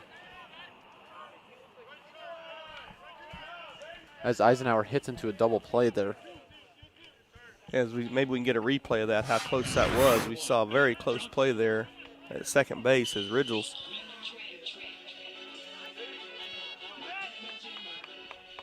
We're going to slow that down. Ooh, that's awful close. It might have beat him by just a half a step. Now the Blue Jays have a runner on third.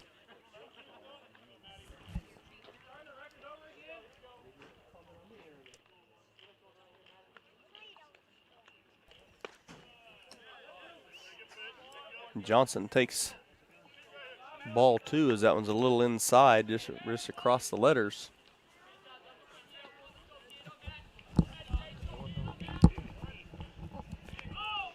And that ball's in the dirt. Witkowski was going home and gets back just in time. They try to back pick him there, but does make it back. Yeah, very close play there. Witkowski thought about coming down the line and had to retreat quickly. 3-0 count to Johnson. Weems waiting on deck.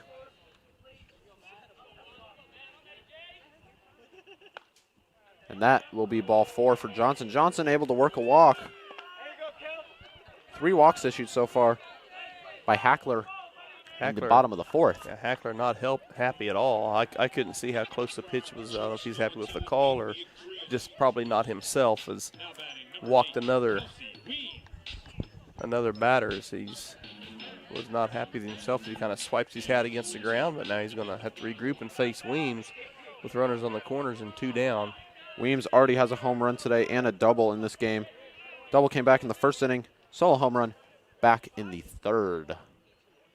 As Weems skies that one to left field.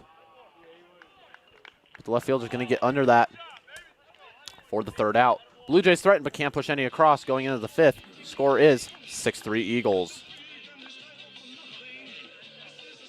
Think about how good it feels when people really get you. Like the friends who come over when a big game is on, the neighbors next door who always bring your favorite buffalo dip, your in-laws who know you need silence during the clutch plays, and everyone who knows about your special post-win fist bump. It's kind of like having a State Farm agent like Paul Brooks. Paul is here to get to know you and understand your life, so he can help make it easy for you to protect what's important. Get an agent that gets you and your fist bumps. Call State Farm agent Paul Brooks in Wichita at 316-721-8181.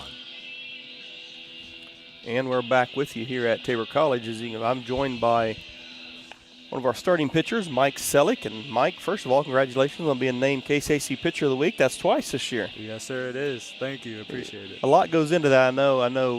Getting to talk to you a little bit up here at times, I'm sure you're going to credit other people with that award as well. Yes. Honestly, I've learned a lot from our pitching staff. I know they just held me out a lot throughout the season, especially not being able to really participate in the fall due to an injury. They've taken me in the spring and just absolutely helped me out. Let's talk a little bit about the game that kind of got you that award, the last game. And we talked a little bit earlier. You only gave up 3 hits. You gave one run in the second inning, but, boy, you just mowed them down after that. So talk a little bit about that performance. It was just a big game. At least in my mind it was. Just coming out that day, felt regular. It was just pumped up to be able to get us a series win. And everything felt great. It was mixing off speed a lot and just got ahead every count, it felt like. Yeah. I know that's big, getting ahead every in the count, because then you can kind of have a little bit more liberty with your pitches, obviously, and where you're going to throw them. But, I think that's your 4th win. Is that correct on the year? Was that right? Do you keep track of that? I think it was your 4th. But I think one thing I've noticed is, even in the games you didn't get a decision or whatever, you chew up a lot of innings for our bullpen and give them a rest. How important is that? I know not just for you, but for any of you guys to go out there and eat up a lot of those innings. It's important a lot for any of us. At least in my mind, and I feel like others pitchers' mind on our team, it really doesn't matter if we get a win or a loss, as long as we help the team get the win at the end of the day. For a starting pitcher, we don't really care about anything except helping our team win at the end of the day. Right. And with that win and that series sweep, it actually moved you guys right back into second place, sole possession. I know there's still some makeup games like these 2 today, but if you can go in the conference tournament in second and on a little bit of a roll, that's got to give you guys some confidence, I think. 100%. I feel like we're on a roll right now. Obviously, the first game didn't go our way. We just had bad mix-up and all that. Second game right here, we're coming out and competing against a really good OKWU team. Yeah, they're ranked number 7 in the country. I believe that's still where they're at, and they're sitting at the top of our. Realistically, it's going to be hard for anybody to catch them. Even if we would have swept them today, some things would have had to happen, but we're trying to hold on to that 2 spot. So I know Coach isn't, none of our top 4 guys are throwing today. Yeah. Part of that is short rest from the weekend, and part of that is you got Sterling coming up. So how important is that going to be, looking ahead to Sterling, take care of your business there? Well, I know it starts this week. We're going to be on a pitch count, and hopefully we get a series win against Sterling and just go in automatically into a conference tournament and stay hot, just like our bats have been, and our pitching has been really good lately. And hopefully we just keep that rolling and hopefully get to the championship. Well, I know earlier in the year it was kind of like either the pitching seemed to be pretty good or the batting was pretty good, and now they're kind of coming together where you're having good performances on the mound, out of the bullpen, coupled with some timely hits. So things that seem to be like, to me, they're starting to come together for you at the right time. Yes, exactly. There's no better position we rather be in than coming in late and staying hot right here. Now, talk a little bit about your catcher. Obviously, as we see, boy, what a great play by Tanyan. If we can get a replay on that, we'll come back to a point I was going to make. See if we get a replay on that. I was talking to you a little bit earlier. You kind of like our camera angles we have up here with all of our angles and stuff like that. It makes it pretty sweet, I think. No, yeah, it's a great angle. This is a great play by Tanyan. And Tanyan, usually a left fielder, but with Bob being out with the injury, he's batting but not playing defense. And Tanyan comes, but Tanyan's a pretty good athlete, so he should be able to make that adjustment fairly easily. But talk a little bit about the faith you guys have in Leo behind the plate. Oh, Leo's a great catcher. He can swing it, and just a great defensive catcher. Makes you feel like any pitch you throw, he's going to either block it or do anything with it. Like, he's actually game player, just an amazing athlete behind there. Now, does he call most of the game for you guys, or does he get that from the dugout? I know some teams do a little bit of one or the other. How do you guys do that here at Tabor? It's a little bit of a mix. I know sometimes Davis calls pitches, sometimes Leo will call it, and sometimes pitchers, at least for me, shake him off and we'll agree on a pitch. So does he ever give you a rough time if you maybe throw something that he didn't want you to throw and you give up something you should? Does he ever rub you a little bit about that? Say, hey, if you had listened to me, we wouldn't have been in that position. 100%. He'll look at me and I'll just, hey, that's my bad. Yeah. Well, but it seems to me like you guys have a pretty close team overall. I'll talk just a little bit about the culture, the family culture. I had Austin Seidel on here, a week or so ago and played home. But what about the family culture? If we have some recruit out looking at this game, or they go back and watch it and they're wondering about it, what can you tell them about the culture here at Tabor baseball? Definitely being in a small town, it's amazing atmosphere, I feel like, just because you're with your guys every single day. No matter what, you're with them 24/7, whether it's at the field, working out, or just back at your place and just relaxing and doing whatever you have to do. And what about Jake's performance? He's come in and really settled in and thrown, I think, 3 good innings now for us. Jake's a big-time guy. Definitely just an impact player. He could come in and just absolutely sling the ball. He's definitely a hard thrower. What about our indoor facility here? I mean, how do you go? I mean, I know we've got a really nice one. You guys come in here, you can throw, you can hit. How important is that to you as a player, especially in the off season when you're trying to, get some extra work in? Definitely the first time being in Kansas, it's huge just because I'm not used to this weather at all. Coming from California, we don't get no snow or any weather like this, so this is just amazing to have. Thankfully, we just be in here anytime we want. And from what I heard, they're expanding this, so this is just going to be incredible in the next couple of years. Like Lee Penner is the guy who this is named after, and he was here just a couple weeks ago, and I know he'd like to move our fence back. He made a comment, it's too short, and he's the one who has donated a lot of the money to this facility, and he guaranteed me he'd be on this week when he comes back again. So we'll have him on here and talk to him a little bit. But, donors like that make things like this possible for you guys. Yeah, that's amazing. So what do we have to do here to crawl back in this? Well, at 6-3, we're not out of it by any means, not crawl back into it, but maybe I don't know how much longer Jake can throw. He's already thrown 3 innings. He's not a long inning guy. New pitcher here for the Eagles. What do you think we're going to have to do here as the last couple innings? I mean, just timely at-bats. Obviously, if they're throwing balls, just wait till you get your pitch. And by all means, I'm not no hitter, so I don't know what they're thinking at all. But just from my opinion, just get your pitch and drive it as soon as you get it. Well, Mike, we have this weekend, and then we have next week, and I know I'm going to be there the 5th through the 8th, all tournament there in Great Bend as one of the SIDs working the tournament, so you all can play and not worry about that type of stuff and get coverage for you. But we definitely want to wish you guys the best of luck when you go in there. I know OKWU's kind of at the top right now, and there's like 3 or 4 other teams right below them. But as we saw last weekend, Ottawa took 2 out of 3 from them. Yeah. And, as we was talking, anybody can beat them. But like you said, it's going to have to be you have to be on top of your game. You have to pitch well. You're going to hit well. You have to take, opportunities that are there. You have to take them and do the most with them. So what are you looking forward to? Are you in the tournament, just the competitiveness or trying to win that thing? Or? Oh, it's competitive all the way just because any team in that tournament can take it. It's not just because OKWU's number 1 seed or will be, any team can take it. The 6th seed can win it. It doesn't matter. Every team's going to be firing all cylinders. And I've seen some crazy things at that tournament, that's for sure. So, congratulations again on the award, and good luck to you the rest of this year. First of all, let's look forward to Sterling first, and then we'll get to the tournament and see what we can do. Yes, sir. Thank you. Thanks, Mike.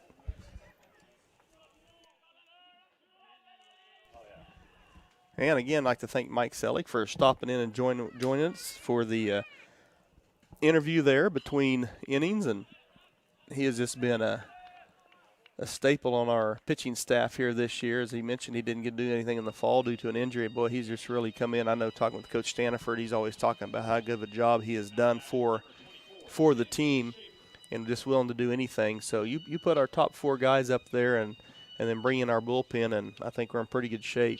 So right now we have a change in pitchers. Eric Nova now in, a right-hander out of the Dominican Republic. So he's come in and slinging it, recorded out number 1, and Tanyan Schaefer, who made that great play in center field. A lot of times we've seen that carry over to their at-bat. So we'll see if Tanyan can, and I'm joined back in by Jim as Mike has given the headset back to Mr. Gassman. 1-0 count to Schaefer. Nova on the year. Eric Nova, the new pitcher for the Eagles. 4.01 ERA, 3 wins, no losses. 24 2/3 innings pitched with a 2.16 opponent's batting average. So pretty solid across the board. We see Nova turn around and kind of grin that we caught him on the center field camera. That pitch, I think, maybe fooled even the umpire. That looked like a really good pitch as Schaefer was going to offer and didn't, and it looked pretty good. But nonetheless, the only opinion that matters is the guy behind the plate with the clicker in his hand. Nova, hard-throwing, right-handed pitcher, as David said, out of the Dominican Republic. As Schaefer behind that one. Swings through it for strike 2, 2-2 count. You know, we talk about these umpires once in a while up here, but we've talked a lot, Jim, how they really don't miss very many. And we show our replays, and these guys do a good job. They come in here.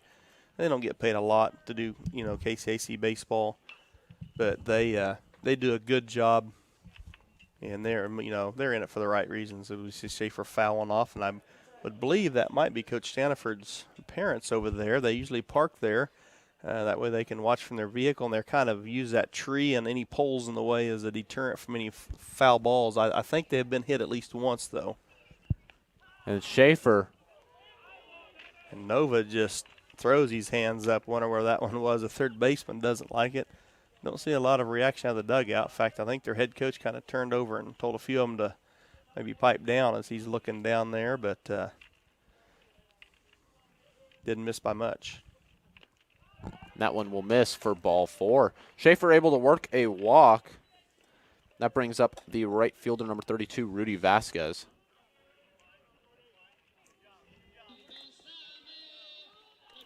Rudy's been pretty busy in right field, especially those early innings, playing a few balls off the fence out there, and made that really good throw earlier in the game to gun the guy down at home.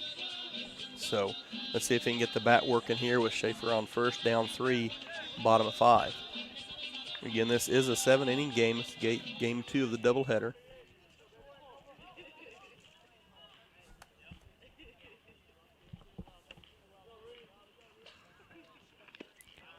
Vasquez offers at that first pitch off speed.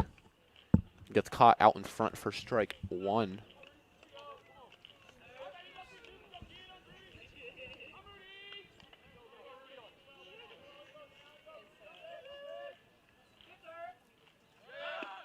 He looks at that one for strike 2. Schaefer thought about going but decided to put the brakes on and head back to first. Yeah, I didn't see if Schaefer slipped or if it's just a bluff. I couldn't see out of the corner of my eye. Just saw him going off, taking off the last second and stopping. And Vasquez skies that one into the left center field gap. Go, Tanyan. That's going to get down. That one is going to be off the wall. Tanyan is going to be held at third. That ball hung up in the air long enough to where Schaefer had to kind of wait and see if it was going to fall. It wasn't a true line drive that we knew was going to get down for sure. Well, the center fielder, he wasn't getting it because he turned. All you saw was his back sprinting after it, so he had no shot. But the left fielder did. He was only a step or two away from that. And it wasn't too far away. And then Jake Jones, Tabor is always aggressive on the base paths, but Jake was waiting until the last minute. And I heard somebody in the dugout hold him, and so he held him at the last minute. Schaefer rounded and put the brakes on pretty quick. But runners, Rudy, the first pitch they threw kind of fooled him. That one he waited on. He hung that one, and Rudy drove it to the fence. And that'll bring up now the third baseman, number 7, Drake Gerard, as he watches that one go by for a strike. And we just talked with Mike Selleck about how do we get back into this game. And, he's talking about going to have some timely hits. So this would be a good time for Gerard to find the grass and get the ball down in the outfield. Gerard 1 for 2 on the day with a single. And Drake a little late as Coach Poole put on some moves down there as he thought that one was going to get off the pole right at him. That one came back towards home plate, but Nova, real hard thrower and got a pretty good change of pace on that second pitch. So we'll see what he throws with here. But, you don't got to hit it, swing real hard to hit one that fast and make it contact, and it's going to go.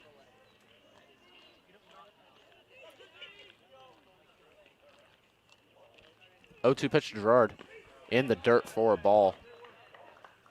There's a nice stop by their catcher. We've talked about that with both catchers. You know, you throw that ball down there if you got a lot of faith in your catcher. Tabor really needs to make a move here with runners on second and third, one down.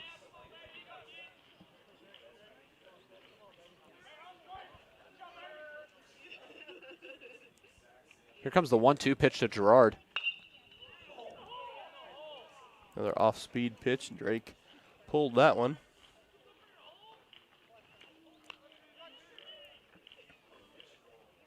One-two count still to Gerard. Vasquez standing on second. Schaefer standing on third. One out.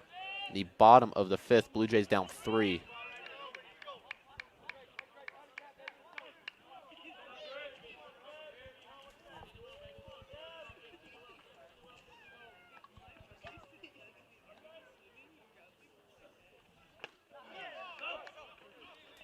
As Gerard swings through that, catcher can't hold on to it, but throws down to first and gets the out. So Gerard retired on a strikeout. Now bring up the second baseman, number 10, Joey Witkowski. Witkowski 1 for 1 in this game with a 2-run home run back in the second, worked a walk in the fourth. Yeah, let's see if Joey could have a timely hit here, as we definitely need one.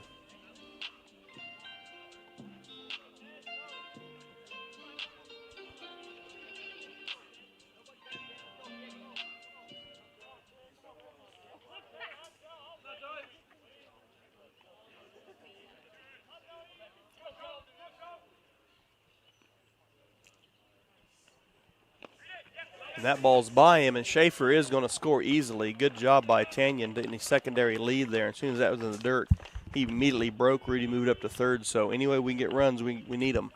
Vasquez moves up to third now. Looking to score that one as well, make it a possible 1-run ball game going into the sixth. But one swing can tie it here from Witkowski, who's already homered today. We see Jake Jones giving some instruction, and Jake, the son-in-law of Coach Staniford, you know, was a very good player and on the records board in a lot of different areas. But I tell you, he's really one of the good minds, young minds we have in baseball. Really knows what he's doing. He's going to be a good head man someday. That pitch just missed outside to Witkowski. 2-0 count, and here comes that 2-0 pitch. As Witkowski fouls that one off, and it hits right off of the wrist arm area of the catcher. Yeah, those don't feel good. You see the umpire taking some time, as is customary for an umpire or a catcher to, if one of the other one gets hit, they'll take some time, like he's cleaning the plate off, which he really didn't need. In fact, he just kicked a little more dirt back on there when he turned around. But just a little respect between the two, trying to give him some time to recover. 2-1 count here to Witkowski.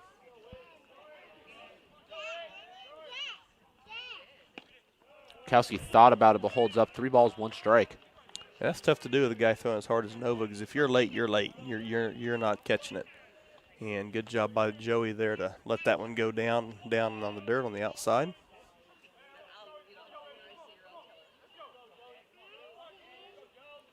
Here comes a 3-1 pitch. Off speed, finds the zone for strike 2. Full count to Witkowski.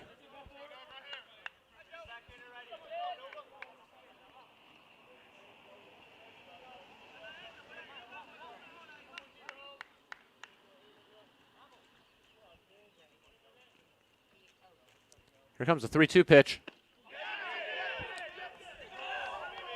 They appeal down to third base, and they say he went around, but the Blue Jays do scratch across. 1 run here in the bottom of the fifth. Going into the top of the sixth, score is OKWU 6, Tabor 4. Create an estate plan that values what you value. The Biblical Estate Design Service from MB Foundation is a will planning service that brings your faith into the process of preparing a God-honoring estate plan. Many donors of Tabor College have used this service to create their plan and have chosen to leave a gift to the college, a gift that will have a lasting impact on future generations of Tabor students. Learn more at mbfoundation.com/Tabor and get started on your plan today. MB Foundation, giving meaning to money.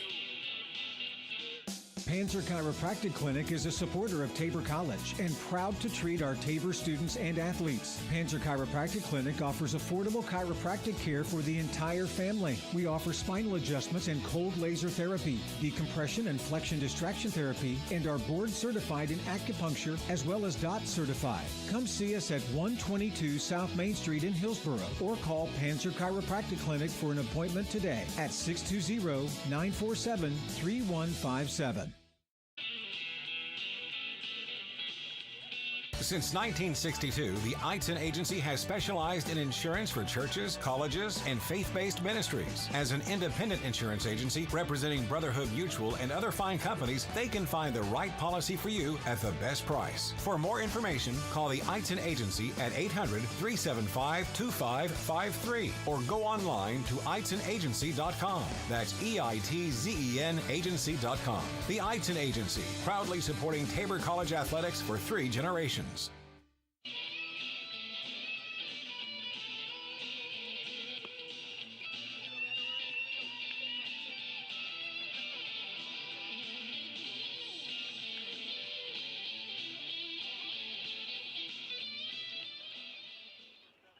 Leading off for the Eagles, number 27, Esteferson Melion.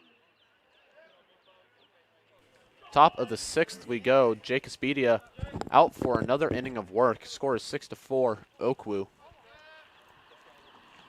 And the first batter he's going to see is going to be number 27, Esteferson Milan. Yeah, Jake really doing a nice job coming in out of the pen.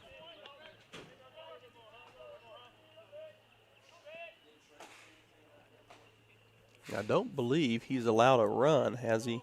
He has not. Good knock on wood here, but he's not allowed a run out of the pen. He's had a little bit of trouble, walked a few, faced a little bit of adversity, but done an excellent job of getting out of trouble, forcing some pop-ups in the air. Again, the flag you can't even see. In fact, Marlon might have taken it down. I don't see it up there at all. That one misses for ball 3. 3 straight balls from Espedia.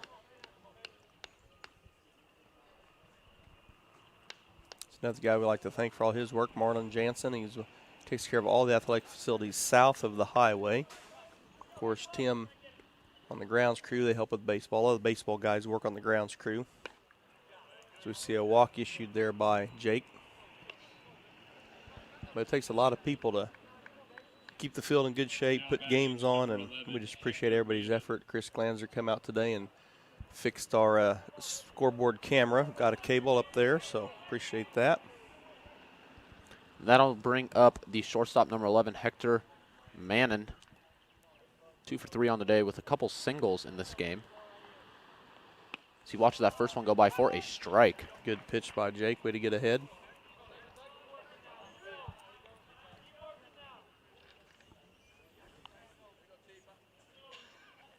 Jake's going to be, he's kind of a hard guy to steal on because he throws so hard. But it looks like he's looking at it. He comes off. Tabor picks up on that. He's really getting a good secondary lead. Maybe we can throw behind him and pick him off on first because he's a good distance away from first after the pitch is thrown. 1-1 count to Mannon. As Aguilar pops up there and looks him back. 2-1 count now.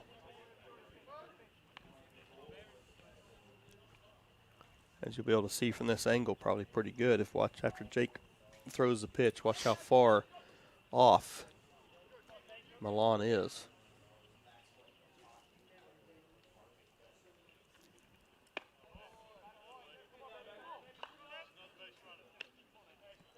Three-one count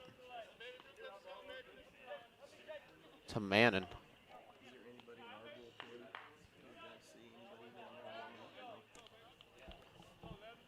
Fine.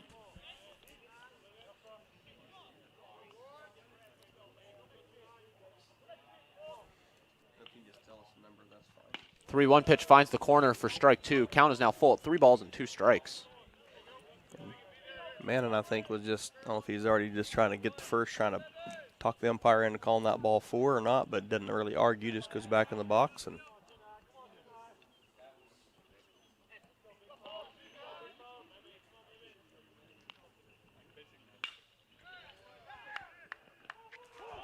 Vasquez makes the catch, throws it back to first, and the Blue Jays are able to get a double play ball. Great play by Vasquez.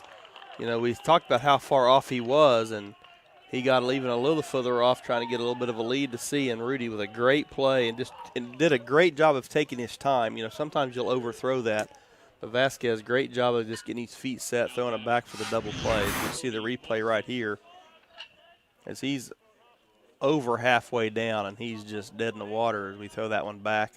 A great play by the Blue Jays. Record 2 outs. That'll bring up the dangerous first baseman, number 8, Cody Muncy. Muncy not as dangerous this game as he was back in the first game. 1 for 3 this game with just a single. Looks like Alex Sanchez is warming up in the bullpen for the Blue Jays. This is pushing Jake pretty much, Jim, to throw him out there another inning, but he's still being effective, and he's still throwing hard. And we knew that coming in, that we talked about in the first game, if you're joining us just now, that this was going to be a bullpen day for the Blue Jays. They threw their starters this weekend against Southwestern, and so coming in today, their starting pitching was tapped. They're going to throw this weekend, but today was kind of just a all-staff day to get everyone in there, and that one is sky deep to Ridgels in left field, who gets under and makes a catch. Another 0 put up by big Jake Espedia. And you're right. We're going to throw a lot of different pitchers. Coach Stanford had told me that. He didn't even know who they were starting today till they kind of got out here. And really, the first, after the shell shock of the first inning or so of the first game, the guys have really done a pretty good job being effective, especially in this game. We gave up 5 in the third inning. Besides that, zeros across the board except for 1 in the second. So they've really done a pretty good job, and they've only allowed 8 hits. So we'll be right back with you here in a minute. 6-4 OKWU head into the bottom of the 6th. There's a new vibe in town. Experience it with our crazy fast internet speeds from our fiber-backed network. Whew, finally, a broadband connection that can keep up with you. Need a customized solution to power your business with phone, internet, or managed services? Say hello to Vive. We're here to simplify your life with technology that works. See how at vivebroadband.com.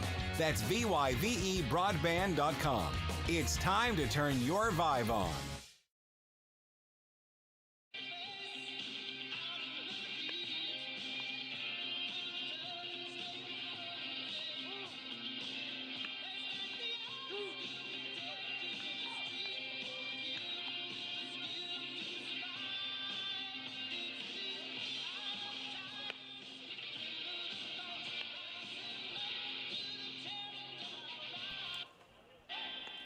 We're back here at Tabor College here in Hillsboro, Kansas, on a beautiful campus.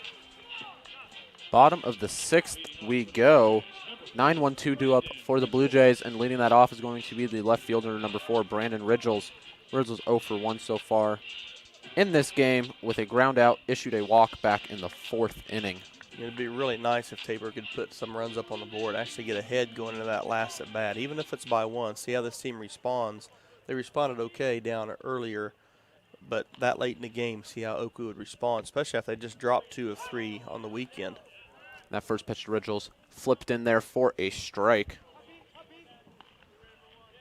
Nova pitching backwards a little bit here in his 2nd inning of work, trying to keep these Blue Jay hitters off balance. That one is going to drop. Ridgels with a leadoff single. He thought about getting into second there as both outfielders kind of looked at each other, and neither one of them got to the ball extremely fast. But no sense in running yourself into an out in that situation with the top of the order coming up.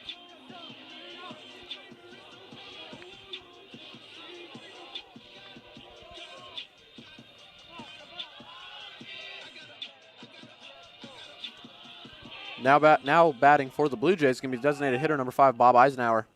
Eisenhower 0 for 2 in this game. A fly out, a ground out, and a walk. That one's in the dirt. Great block by the catcher, Chavez.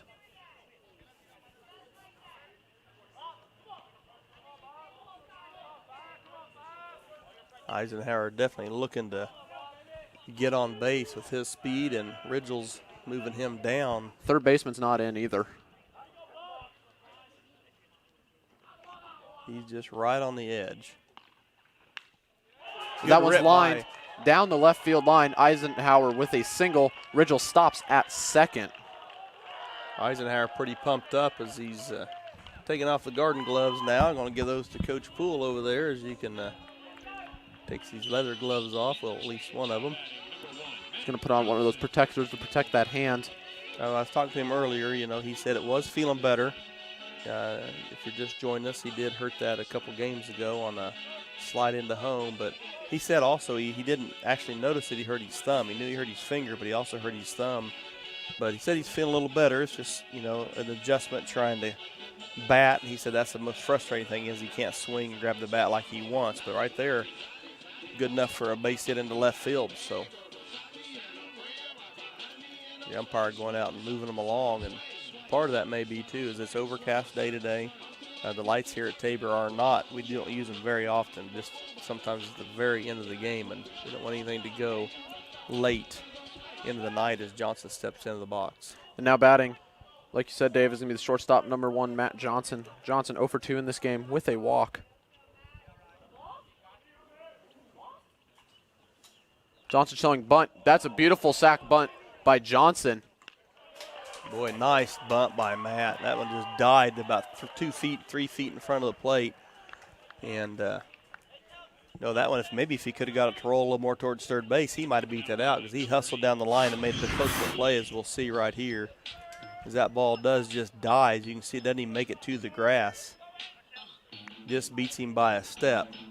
But did his job moving those runners up. Now we can get a base hit with Bob Speed at second base. A base hit now is going to tie this game. And that brings up the dangerous first baseman in Kelsey Weems. 2 for 3 on the day with a double, a solo home run.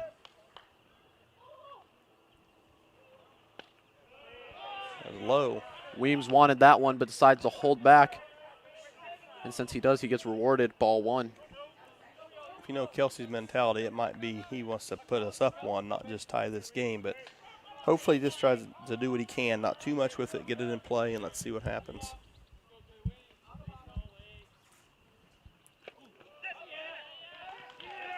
That's going to score 1 as Ridgels, again, very alertly comes in right away. In fact, Weems didn't even know he was coming for a while as he was just standing in the box. And then, of course, Eisenhower's going to move up to third as you see the dugout there showing some life here.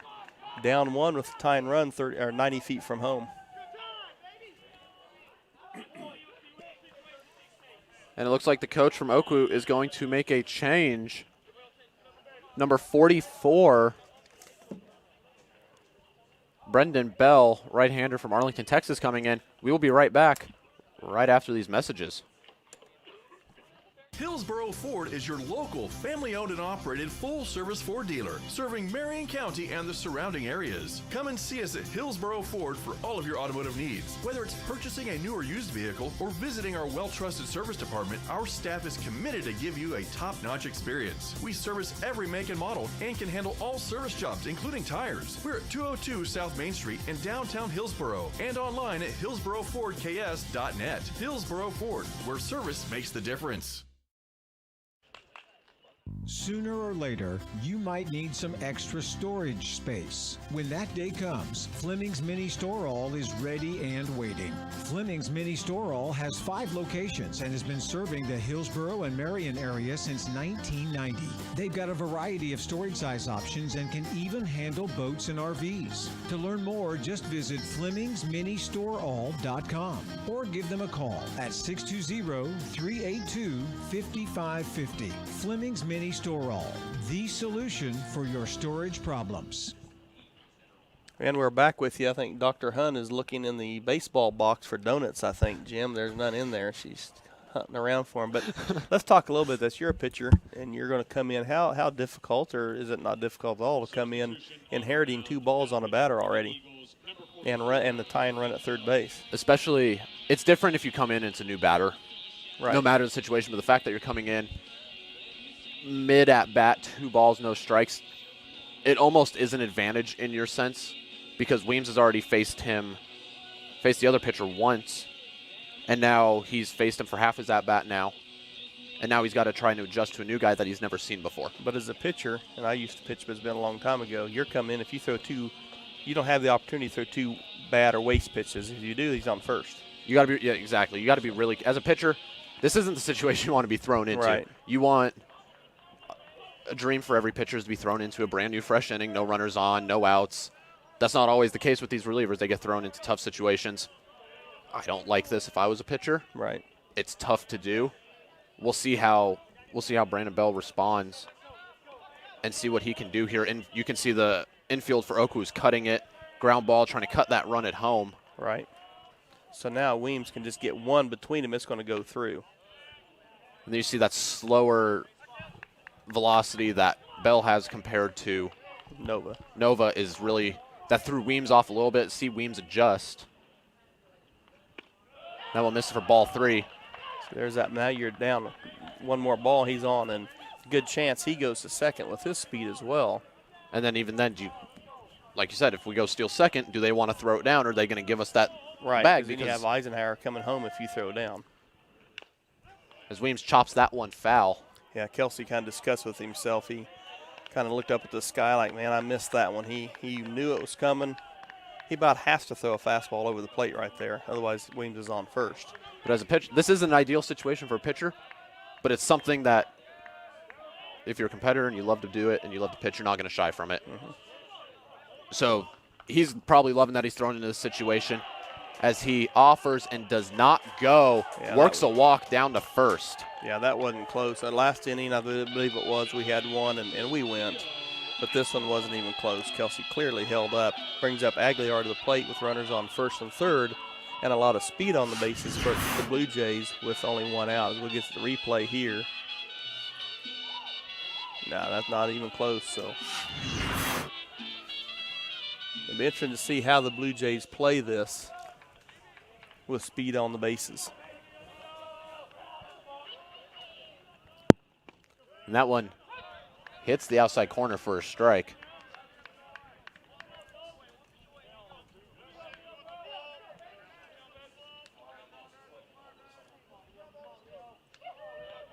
Aguilar looking to, and they pick Weems off. He's caught in between on a rundown. They throw home. He's safe. Ball and they drop the ball. Weems is going to move up to second, tie ball game.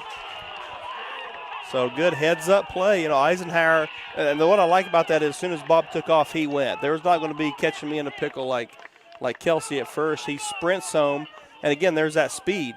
They had to hurry that throw to the plate, and the throw was on the Tabor dugout side if you watch it, so the catcher's got to swing it around.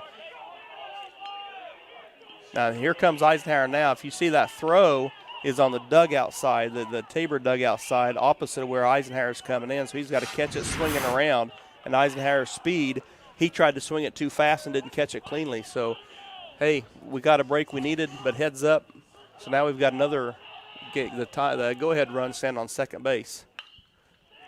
And that one's going to drop. Weems is rounding third. Jones is waving him home.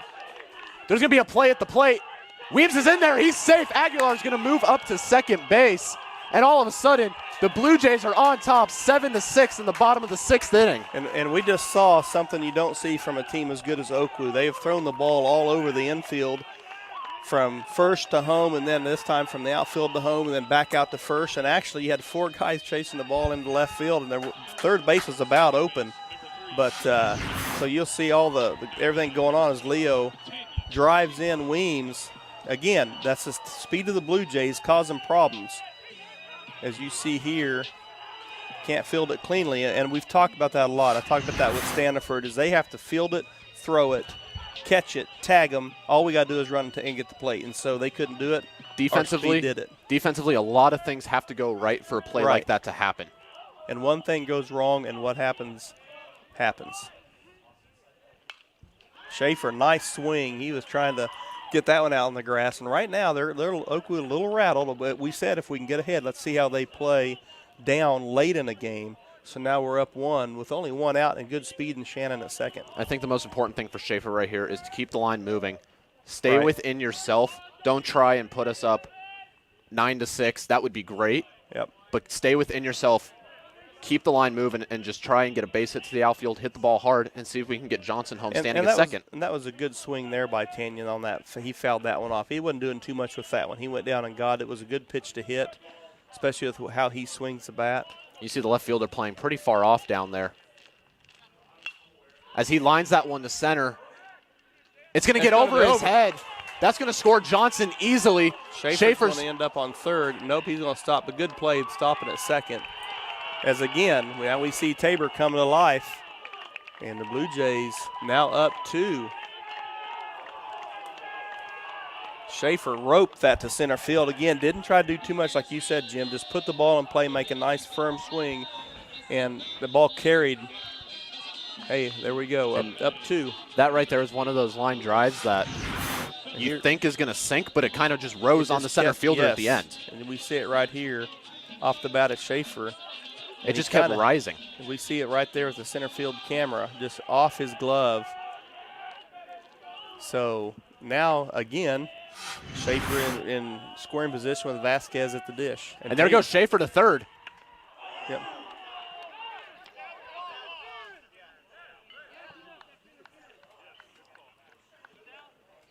And they're going to call Vasquez. They're going to call Vasquez out on interference, and they're going to put Schaefer back at second. I don't know if we can get a replay from our camera behind. As we see it right here, as Schaefer takes off, and Rudy's trying to get out of the way. And he's out of the box. Right. He is. He's out of the box, and so that's definitely the right call. But nonetheless, let's see if we can still keep it going here. A base hit by Drake is going to score another one. But that would have been huge with Schaefer on third with 1 out.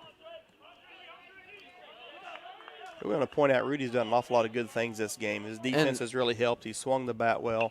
That's one of those things right there. Rudy's obviously not trying to get in the way of that. No, he's trying to get out of the way. He saw Schaefer leaving. And you saw him once he saw Schaefer leave, you saw him already give up on the pitch, drop his bat, and try and get out. Right.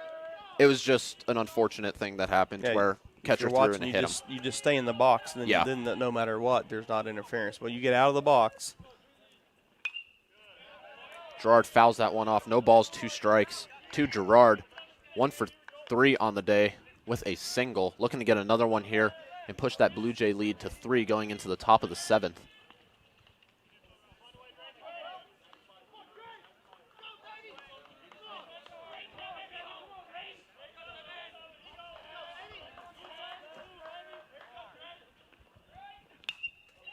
There's a shot by Gerard. They're going to send Schaefer home. Score Schaefer. They're not even going to make a throw to the plate. 9-6 Blue Jays. RBI single by Gerard. Huge insurance run. Just huge, especially against this OKWU offense. Who can, man, as we see, can put up a bunch in a hurry. But this Tabor, we talked earlier, how are they going to respond after, let's face it, just getting obliterated in game 1. And I told you, some of the guys at the dugout said, hey, game's over, next game. And our guys, I tell you what, from our pitchers who've come out to the way we have swung the bat and stayed at it, I'm pleased with our effort, man. Our coach Stanford's got to be ecstatic about the effort our guys are putting up. And we're going to have a pinch runner over at first base, and that pinch runner is going to be number 35, Brandon Moody. And we got Witkowski, who's been swinging the bat well at the dish.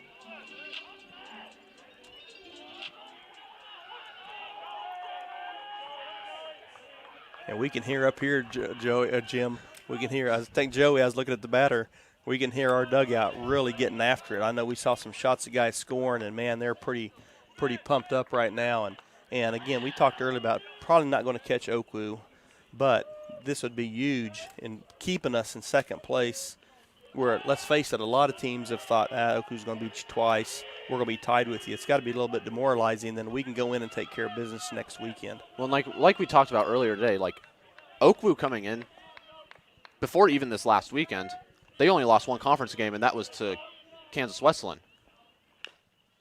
As Witkowski fouls that off his foot. They only lost 1 conference game going into this last weekend against Kansas Wesleyan. They've swept everyone else in conference. Yeah. And then they come into this last weekend against Ottawa. They end up dropping 2 out of 3. They come in today. They beat us in the first game. But now we're on top here so far in the second game today. And we have a chance to salvage a game out of this 3-game set. Right. And like you said, that could help us a lot going forward. But we also need to take care of business against Sterling. Well, talking with Mike Selleck in our interview earlier, just the momentum. And we're playing really good baseball. The pitching and hitting is all coming together. The first game today was a little bit, that's not how we've been playing a lot lately. But if we can come in here and we can somehow pull this game out, just think about the momentum, like you said, to carry that into our tournament. And Selleck was talking about that earlier. A lot of confidence. as Wachowski swings and misses that one. Strike 3. Blue Jays plate 5 and the bottom of the 6th, and they give themselves a 9-6 lead going into the top of the 7th. Blue Jays need 3 outs for the win. Top of the 7th we go. We'll be right back after this. Think about how good it feels when people really get you. Like the friends who come over when a big game is on, the neighbors next door who always bring your favorite buffalo dip, your in-laws who know you need silence during the clutch plays, and everyone who knows about your special post-win fist bump. It's kind of like having a State Farm agent like Paul Brooks. Paul is here to get to know you and understand your life, so he can help make it easy for you to protect what's important. Get an agent that gets you and your fist bumps. Call State Farm agent Paul Brooks in Wichita at 316-721-8181.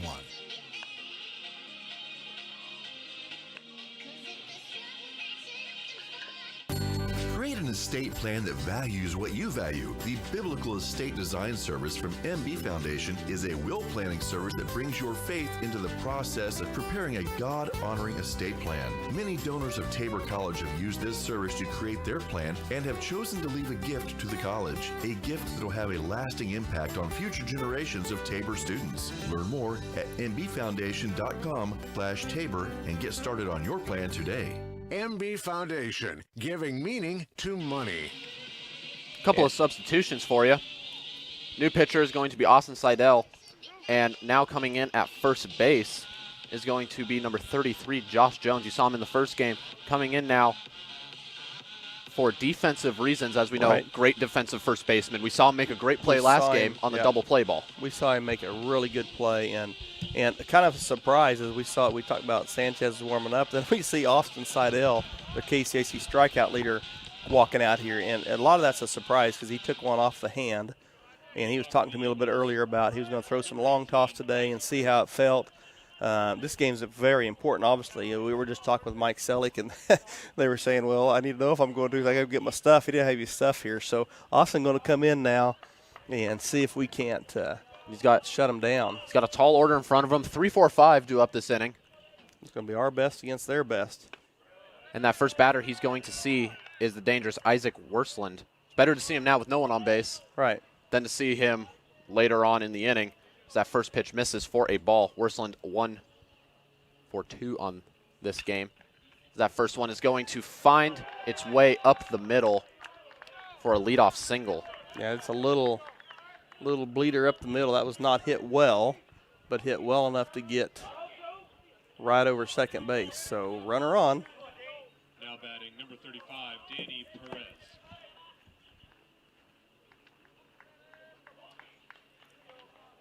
This is kind of a new role for Austin this year, and I talked to him about that in the interview. And his mentality, he said, isn't any different if he starts or he comes in. He says, my job is to get outs.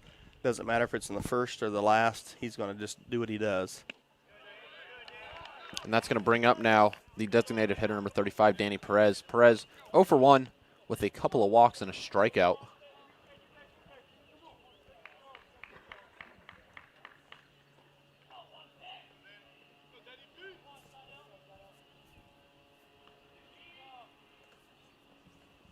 One-0 pitch is looked at for.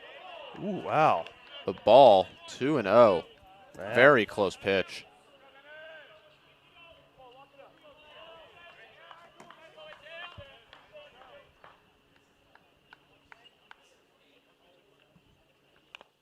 That one hits off the end of the bat, right on the handle there. Yeah, foul ball, so that's going to be 2-1. So Tabor kind of catches a little bit of a break there. Knob of the bat, foul ball, as David said. 2-1 count to Perez.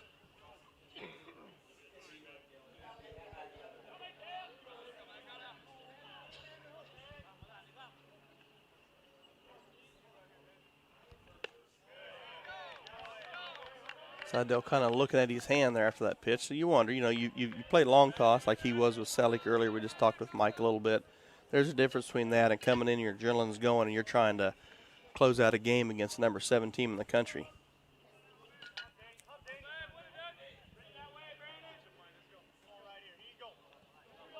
3-1 count to Perez. Fouled off. Make the count full at 3-2. Quite a bit behind that one as that goes straight up in the air over their dugout and lands over on the practice soccer field. So the strikeout leader in the conference would sure like to record another one right here.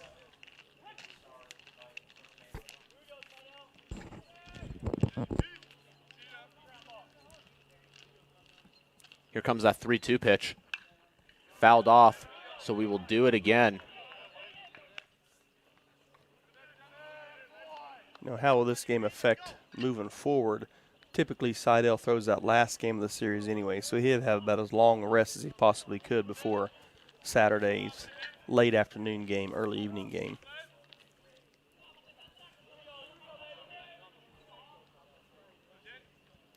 Three-two pitch.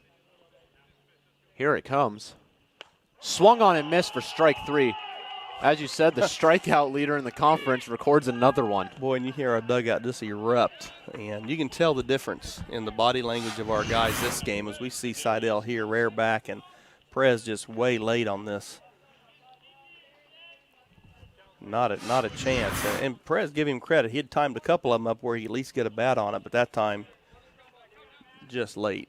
And that'll bring up now the third baseman, number 1, Adarius Council. That one also hits off the knob of the bat for a foul ball. No, that was inside, but it was off of, actually, Jim, that was off of Leo's glove.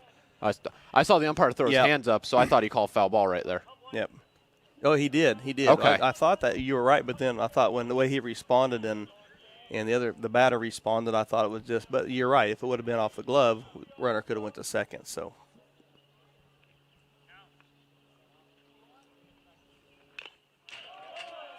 So Austin's not scared to face anybody. He's not scared to go inside, outside, wherever need be. He's got a perfect mentality for a pitcher, in my opinion, just talking with him. I'm just glad our guys don't have to face him. Yeah. Well, they face him in the fall, but yeah, they don't have to face him when it counts. Right. He is a fun pitcher to watch. He is. He's one of the best I've seen since I've been back here at Tabor in my 3 years. And he's got great velocity, great off speed. There's another strikeout for the strikeout leader in the conference. So we're down to the last out of OKWU, and Tabor's up 9-6, and you can just see Josh Jones here at first base doing his mannerisms he's always doing after a strikeout and let everybody know exactly how many outs. Looks like we've got a pinch hitter here. As number 14's coming up, Jesus Rojas, sophomore from Venezuela. He's going to give it a go with Seidel. My money's on Austin. Just want to go on record as saying that. He is also and he hits him. That's got to hurt as he throws it. Been clocked, I was told, at 94 earlier this year. And that does not feel good. And we certainly hope that's with that the elbow Rojas guard on. Is okay. Yeah, he's got the elbow guard, and we certainly hope he's okay. Seth Delgado's going to step in as we're going to have a pinch runner here. Is that? It's going to be Matt Martinez as the pinch runner. Like we said, we should hope that he's all right, as that's no fun getting hit, especially as hard as Seidel throws it. We have a pinch hitter here. That's going to be the freshman, number 33, Seth Delgado, listed as a catcher and first baseman out of Kent, Washington.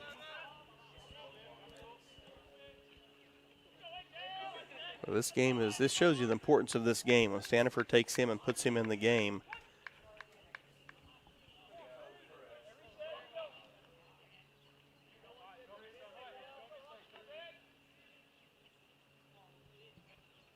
That first one finds the zone for a strike.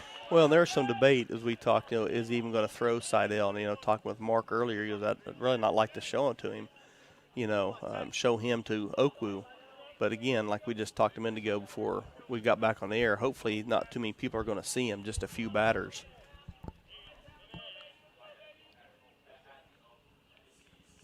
And there's strike number 2. And like you were saying, a lot of batters hopefully won't see him. But I like the move because if you can steal one from OKWU, you have to. You want to. And that gives especially you a bigger lead on the teams chasing you.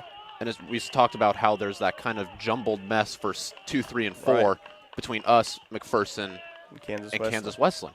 So this is going to be huge if we can take this game and finish it off right here. 0-2 count on Delgado with 2 outs. Boy, the freshman. I'd like to be a freshman. Hey, go up and bat against him. Thanks, Coach. You know. So hopefully we can put an end to this right here. Tying run at the plate.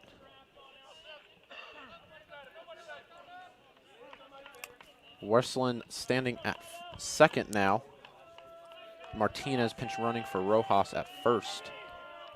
0-2 count once again. Here comes the pitch. Delgado is looked at.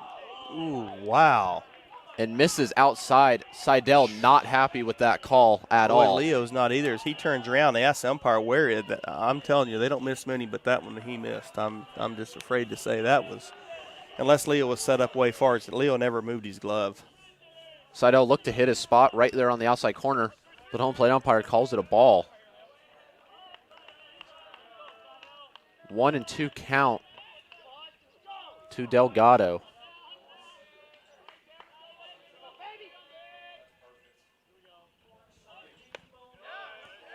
The 1-2 pitch misses up for ball 2. Count now even.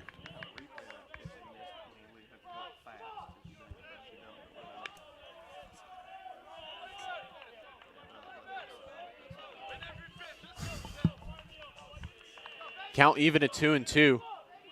Runners on first and second, 2 outs in the top of the 7th. OKWU down to their last strike. 2-2 pitch. Hits and misses outside for ball 3. Count full at 3-2. That's a little outside. Not much, but a little. So runners are going to be moving now. Full. On 3-2 count, runners are going to be moving. So what do you throw here, Jim? Just throw him the fastball and see if he's good enough to hit it. If he can hit my best pitch. I mean, Seidel's got some good pitches. He's got 3 really good ones, but to catch up to his fastball. I go fastball here, but with is not easy to do. I go fastball here, but the guy like Seidel, they're going to be thinking fastball. So if you can go that off speed and flip it in there, you may find something good. And they go straight fastball, and he barely fouls it off. Yeah, but like I said, that's my best pitch. See if you can hit it. You know, sometimes if he beats him, he beats him. Yeah. He earns it at that point. If you can catch up to 92, 93, 94 and beat him with that, then we tip our cap to you on that.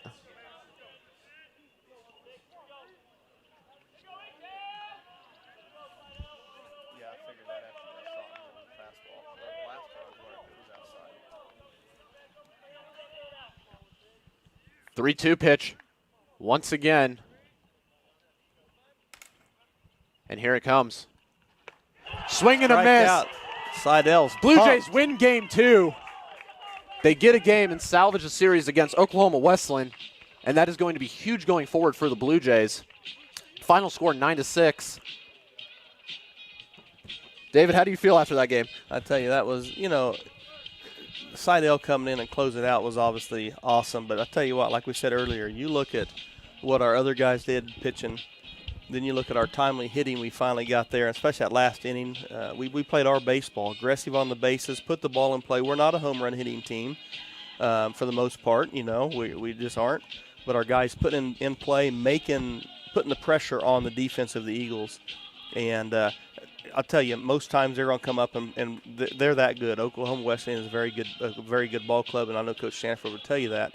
But we saw our speed on the bases, put pressure on them, and at least for this game, our speed prevailed, and we pulled out the win. Once again, the final score here in Game 2, Tabor 9, Ottawa 6. 9 runs for Tabor on 11 hits, no errors. 6 runs for Oklahoma Wesleyan, and 9 hits, no errors. Both teams clean game today as far as defense, no errors. Both games, actually. Tabor, this is something you're not going to say often. They out-hit OKWU 11-9. You know, just a really good job. And again, I want to stress the importance of what our pitchers did even before Seidel come in there to hold this offense on our field to only 6 runs and 9 hits.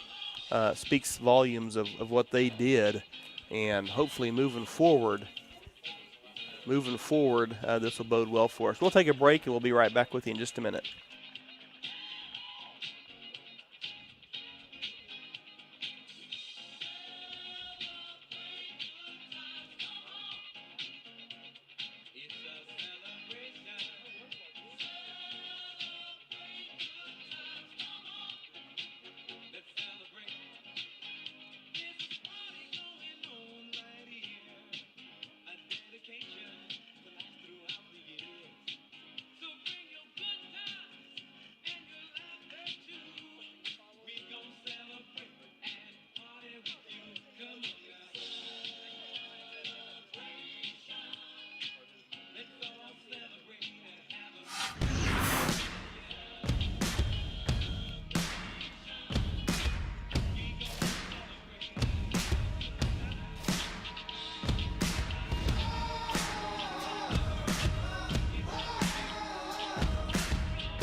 on shoes are longing to stray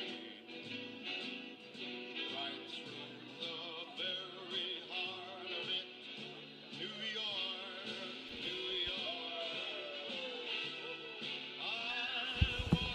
And I hope everybody will stick around as we are trying to be sure to corral head coach Mark Staniford. If he can come up for a post game, we'll see here in just a minute. Looks like he's making his way up right now. So we will get coach on here for a minute and talk about the games today, and we'll be ready to go. So he's getting settled in. He'll put his headset on. He kind of knows the drill. He's been up here a few times now, so he knows the drill. And Coach, we're going to focus a lot on game two. Okay. Game one, though, we did have a few things that I thought was good. I thought Big Coop come in and chewed up a lot of innings, and he did I thought, a fantastic job. No, there's no doubt. Coop did a great job. I mean, he's a veteran. He went out there, and he just pounded the zone with 2 pitches, and was not afraid to come in, and he did. But, no, very proud of what. And he was able to shut it down a little bit. Kind of got going out of hand. The wind was blowing. Anytime the wind's blowing like it was, it's tough to keep the ball in the yard. But like I said, he did an outstanding job. Well, I think if my memory's right, he only hit one guy. He didn't give up any home runs, and I just thought he did. And we made that comment about he doesn't have overpowering stuff, but he just knew how to pitch today. That's right. If you look, the reason that we gave up so many runs, we walked or hit, I can't, 10 or 11, 12, something like that. If you give up 10 solos, you're 10 runs. Right. If you start adding those together with hit batsmen and walks and stuff like that, it's going to add up in a hurry. But no, he did a great job, and like I said, he kept those. That's an outstanding team. Right. That team can flat out hit. They're a top 10 team for a reason. They got a great chance to go to the World Series in my mind. So, you got to be at the top of your game to be able to play with them. Well, in the last several innings of that game one, we were talking about we just got to find something to take into game two. And we outscored them the last 3 or 4 innings. We started hitting the ball a little bit, and then when I went down to take the umpires off, I heard the guy in your dugout say, "Well, you've preached a lot. Hey, that game's over. That's right. We got to come back next game." And so, what about that mentality of your players to be able to do that? They did. I mean, I said, hey, it's 0-0. It doesn't matter if they beat us 2-1 or 25-1. It's a loss. Right. Same thing. And we're going to start over, and we got to have that same mindset coming in here. And we did. We came out, we battled. It was key for us to get a 0 that first inning. Right. I think we went 3 up, 3 down, I think is what happened. That kind of gave us some confidence. Chris did a great job. He didn't know he'd never started before. I thought he did a great job.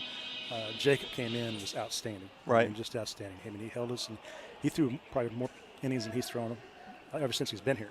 But he was able to command his fastball, breaking ball just so-so, but still he gave us what we needed to do. Right. Outstanding. And obviously Austin comes in. I mean, he's just one of the top pitchers in this conference, there's no doubt. Right. For him to come in and shut the door, you're pretty confident when you put him in there. Yeah. Well, and you talked about, you hit the nail on the head when you only gave them 9 hits over that team who can really hit the ball on our short field. 9 hits over the game 2. So your pitchers did it. And I know I talked about Austin's going to get all kind of at the end, and obviously that's awesome. But your other guys did a good job to set that up. Oh, they really did. No doubt. Like I said, Chris did a great job. Jake did a great job to get us to where we needed to be. Another thing, too, we had some key hits. We finally had some key hits. We had some 2-out hits there that last inning. We stepped it up. We didn't leave a whole lot of guys on base. But, again, we're seeing some good arms out there. This team is very good, like I said. But that was a good team win. Right. There's no doubt. Well, I talked with Mike Selleck. He's a little reluctant, but we got him on over here. And he did an outstanding job, spoke very highly of things. But I asked him, what do we have to do to win when we were down 3? And he said, just what you said, we have to get some timely hits. And I made the comment that I think that, our speed on the base paths won against their defense today. We really put the pressure on them late in the game. And they're a very good team, like you said, but our speed really bothered them, I think. There's no doubt about it. Teams have to practice coming into play us for that. And that's just something to put extra in their head. And when Bob scores on it, when Kelsey got picked off, that's pure speed right there, pure athleticism, and that's what he did. And that was big. That got us going. Right. That fired us up and really got the dugout going. And like I said, then we followed some key hits there too as well. So there's no doubt our speed plays a big part in our offense. It's huge, and I think that's going to play big, especially when the conditions aren't. Today, fly balls is what you want to hit. Right. And we're just not a fly ball hitting team. Right. But we can run the bases, and like I said, that's a big part of their offense. Well, and I talked with Mike a little bit. I said, you guys have won quite a few. You just made a good sweep of a good Southwestern team, And now if we pull this game out, what kind of momentum does that carry for you into the weekend plus into the tournament? And he was talking about how the guys are really feeling good about how they're playing right now. There's no doubt we're playing very well. We need, like I said, that's what I told him, after the game. So we just need to ride this. And we got a big weekend series coming up. We got second place right in front of us. Right. And that's right there. And we just got to go out and take care of business. And that means a lot in this conference, to take second place, because that opens up that large bids and everything else for us. So right.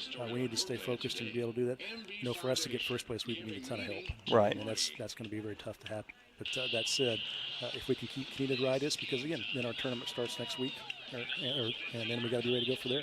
Well, in this game was so important, like you said, because to catch OKWU, and we've talked about up here, that's going to be pretty tough, just because of how good they are and where they're standing in the conference. But this game here, that kind of puts you a little extra game ahead of those teams right behind you that were chasing. Because you would have lost this game, would have been right back, kind of in a tie, more or less. That's right. Yeah, exactly. Yes, I think this puts us up a game in the loss column, I think, on a couple right. teams. So. That said, though, it's these 3 games coming up are going to be big. Sterling's right. very good. We're playing at home, which is going to be senior day on right. Saturday. So hopefully we have a good crowd out here to watch. And like I said, it's a big series. So I hope all the students come out and root us on. We need to get something going out That's here. right.